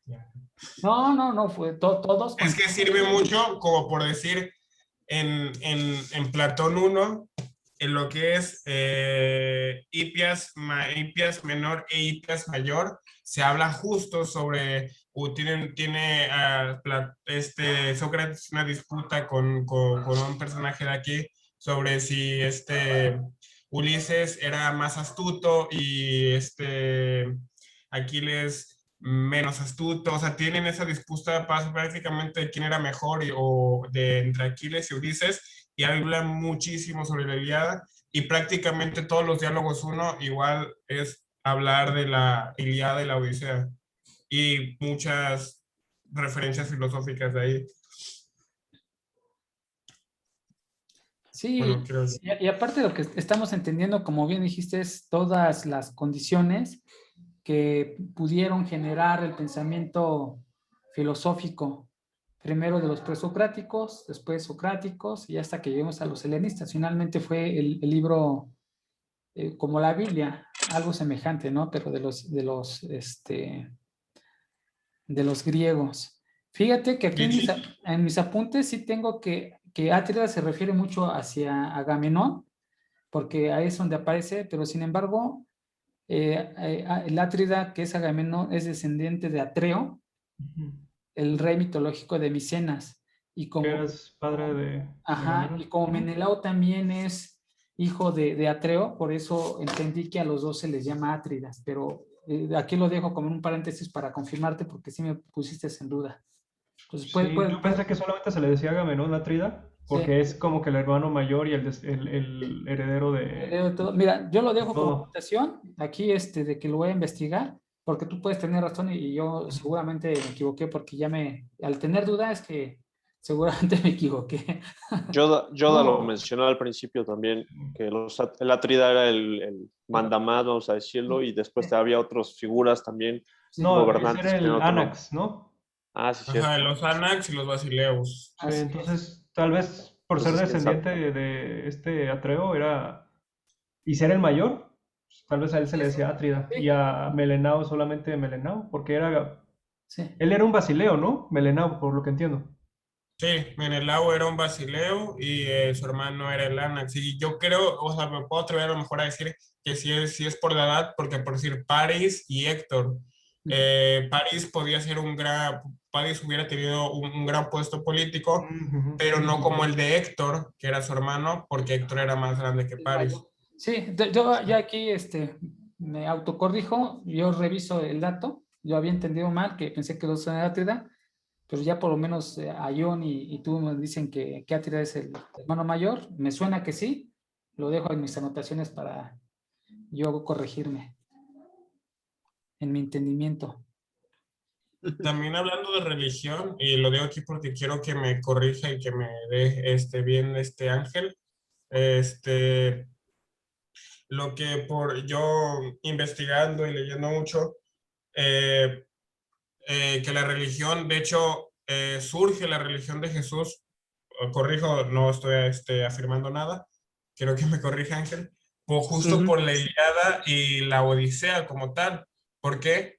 Porque los griegos sí se creían sus cuentos, sí se creían la Ilíada, sí se creía la Odisea, ellos sí lo sentían como parte de uno mismo, en cambio los romanos no. Los romanos prácticamente todo lo de los griegos se lo copiaron, los dioses prácticamente todo. Entonces, el rey de aquella entonces de Roma, que no recuerdo cómo se llamaba, le dijo a Virgilio, ¿sabes qué? Pues tú tienes tu propia, los griegos tienen a Homero, tienen su propia historia, tú créate tu propia historia y básate de la Ilíada y la Odisea. Y fue de que este vato se puso a escribir la Eneida y unió varios así, pero los romanos no se creían su cuento, o sea, no se creían así de que, pues es un libro más y ya. Y entonces fue de que dijeron, no, pues ¿saben qué? Mejor vamos a mandar a la fregada a Júpiter, a todos ellos y vamos a crear un solo Dios, que es Jesús. Sí, de hecho es lo que estás tocando es algo muy curioso, porque la Iglesia Católica y la Iglesia Protestante lo niegan totalmente, pero la realidad es que, por ejemplo, la religión judía, la primera, que adoraba a Jehová, tenía a Dios como una entidad, como un ser, pero no al punto máximo de llegar. Y tenían sus creencias, tenían sus mitos, que muchos de esos mitos se quitaron del canon y hicieron lo que quisieron. Después llega la iglesia cristiana, llega Jesús a hacer reformas, pero el que le dio al boom es lo que estás comentando. Roma tomó todas las enseñanzas cristianas para aventarlas, pero encima, porque cuando empezó el periodo helenístico, y como tú lo decías, los romanos no sabían ni qué rollo, los griegos sí se creían sus mitos y era un relajo, pero entonces uno de los emperadores, ya se me olvidó su nombre, romano, fue el que tomó la iglesia cristiana, hizo el resumen de todo, pegó y dijo, vamos a creer en Cristo, en Dios, y adelante, de ahí nace la iglesia católica, quieras o no. También nace la iglesia protestante después de muchos años, pero lo que tú dices es una realidad, quieras o no, en su momento no se creía del todo en todas las creencias. Eso fue un concilio, eso fue una decisión, y pues ahorita ya lo tomamos todo como un hecho, pero porque tenemos años en un adoctrinamiento. Sí, y voy a hacer aquí a leer una anotación que realicé en relación a lo que dice. Estamos analizando las condiciones además políticas y religiosas para poder entender la filosofía de los griegos, o por lo menos los inicios de la filosofía. Fíjate, los ciudadanos sintieron los fines del Estado como sus propios fines, el bien del Estado como su propio bien, la grandeza del Estado como su propia grandeza, y la libertad del Estado como la propia realidad. Si no se tiene presente esto, no se puede entender gran parte de la filosofía griega. Entonces ellos no cuestionaron jamás a Homero, no cuestionaron. Bueno, este punto lo conecto con lo que hace la presentación en esta edición donde a la Ilíada y a la Odisea no se le cuestionó su existencia. Ya se la ha cuestionado ahora, no en estos días, pero en sus momentos pasó, ocurrió, fue. Referente al emperador que mencionaban es Augusto. Augusto. Gracias, bro. Augusto fue el que mandó a Virgilio a que escribiera la Eneida. Y ya fue de que dije, no, pues no, nadie me cree, vamos a crear a Jesús. Exactamente. Y ya de ahí ya viene todo lo demás. Y de hecho muchos mitos, otra vez quiero que me corrijas Ángel, muchos mitos mitológicos se parecen o prácticamente están muchos fusilados a historias bíblicas. O sea, mitos griegos. Sí, sí. De hecho, y los mitos religiosos todos los mitos hebreos también se parecen mucho a mitos pasados. Casi muchos dicen que son los mismos mitos, solamente que adaptados a la cultura. Te digo, ya estoy metiéndome en una camisa de 11 varas, porque mucha gente de la iglesia me quema por decir esos comentarios, pero son cosas que se hablan incluso en los seminarios teológicos. Ya bajita la mano. Y igual podemos proponer un tema y hablamos de algunos temas de esos que mencionas que son candentes, ¿no? Sí, hay muchas cosas interesantes en las creencias judio-cristianas y más que nada pegados también con la filosofía griega, con la filosofía romana, con todo el momento de Aristóteles. O sea, de hecho, las tres corrientes poderosas que se hablaban en Grecia también se hablaban en la Biblia. Hay mucho de qué tomarse. Suena muy interesante lo que mencionas. Yo ahorita lo desconozco, pero suena muy interesante. ¿Les parece si cerramos esta actividad y ya después nos relajamos una plática más casual? ¿Les parece? ¿Va? Sí, perfecto. ¿Sí? Entonces, Fabricio, ¿nos ayudas con la palabra de la noche a recordárnosla, por favor? Sí, la palabra de la noche es acuerdo, amigos. La palabra de la sesión de hoy es acuerdo. ¿Nos dices qué significa, por favor? Déjame lo saco porque... Te esperamos, no pasa nada. De acuerdo es el derecho, la decisión tomada en común por dos o más personas o por una junta, asamblea o tribunal. También se denomina así a un pacto, tratado, convenio, convención o resolución tomada en el seno de una institución. La palabra de hoy es acuerdo. Muchas gracias, Fabricio. Pues damos cerrada esta actividad de comentarios sobre el canto primero y segundo de la Ilíada, con el objetivo de encontrar el origen o mencionar el origen del pensamiento filosófico griego. Yo me tengo que retirar, pero la próxima semana, ¿qué toca? Es la tercera y cuarto canto, ¿verdad? Sí, tercera y cuarta, ajá. Perfecto. Antes de que te vayas, Guillermo, y gracias, está abierta la invitación para quien quiera exponer entre 10, 15 minutos, totalmente bienvenido. Todavía hay aspectos que se pueden sumar, serán bienvenidos, ¿eh? Entonces, perfecto. Si gustas, te podemos anotar, si no, pues ya lo sabes. Oye, ¿y qué canal están siguiendo de comunicación? ¿Es el de Discord? El de Discord, tenemos un Discord, si quieres, permíteme antes ya estoy, ya me lo pasaron. ¿Pero ese es el oficial o tienen otro? No, ese es el único. Bueno, está bien, perfecto. Ajá. Así evitamos problemas. Órale, pues, estamos viendo. Abrazo a todos, bye. Gracias. Hasta luego, bro. Saludos. Entonces, no, todavía no terminamos, nada más es adiós ahí. Todos damos por terminada la sesión de esta actividad. El mayor bien para una persona es precisamente tener conversaciones cada día acerca de la virtud y otros temas. Voy a parar de grabar y ahorita sí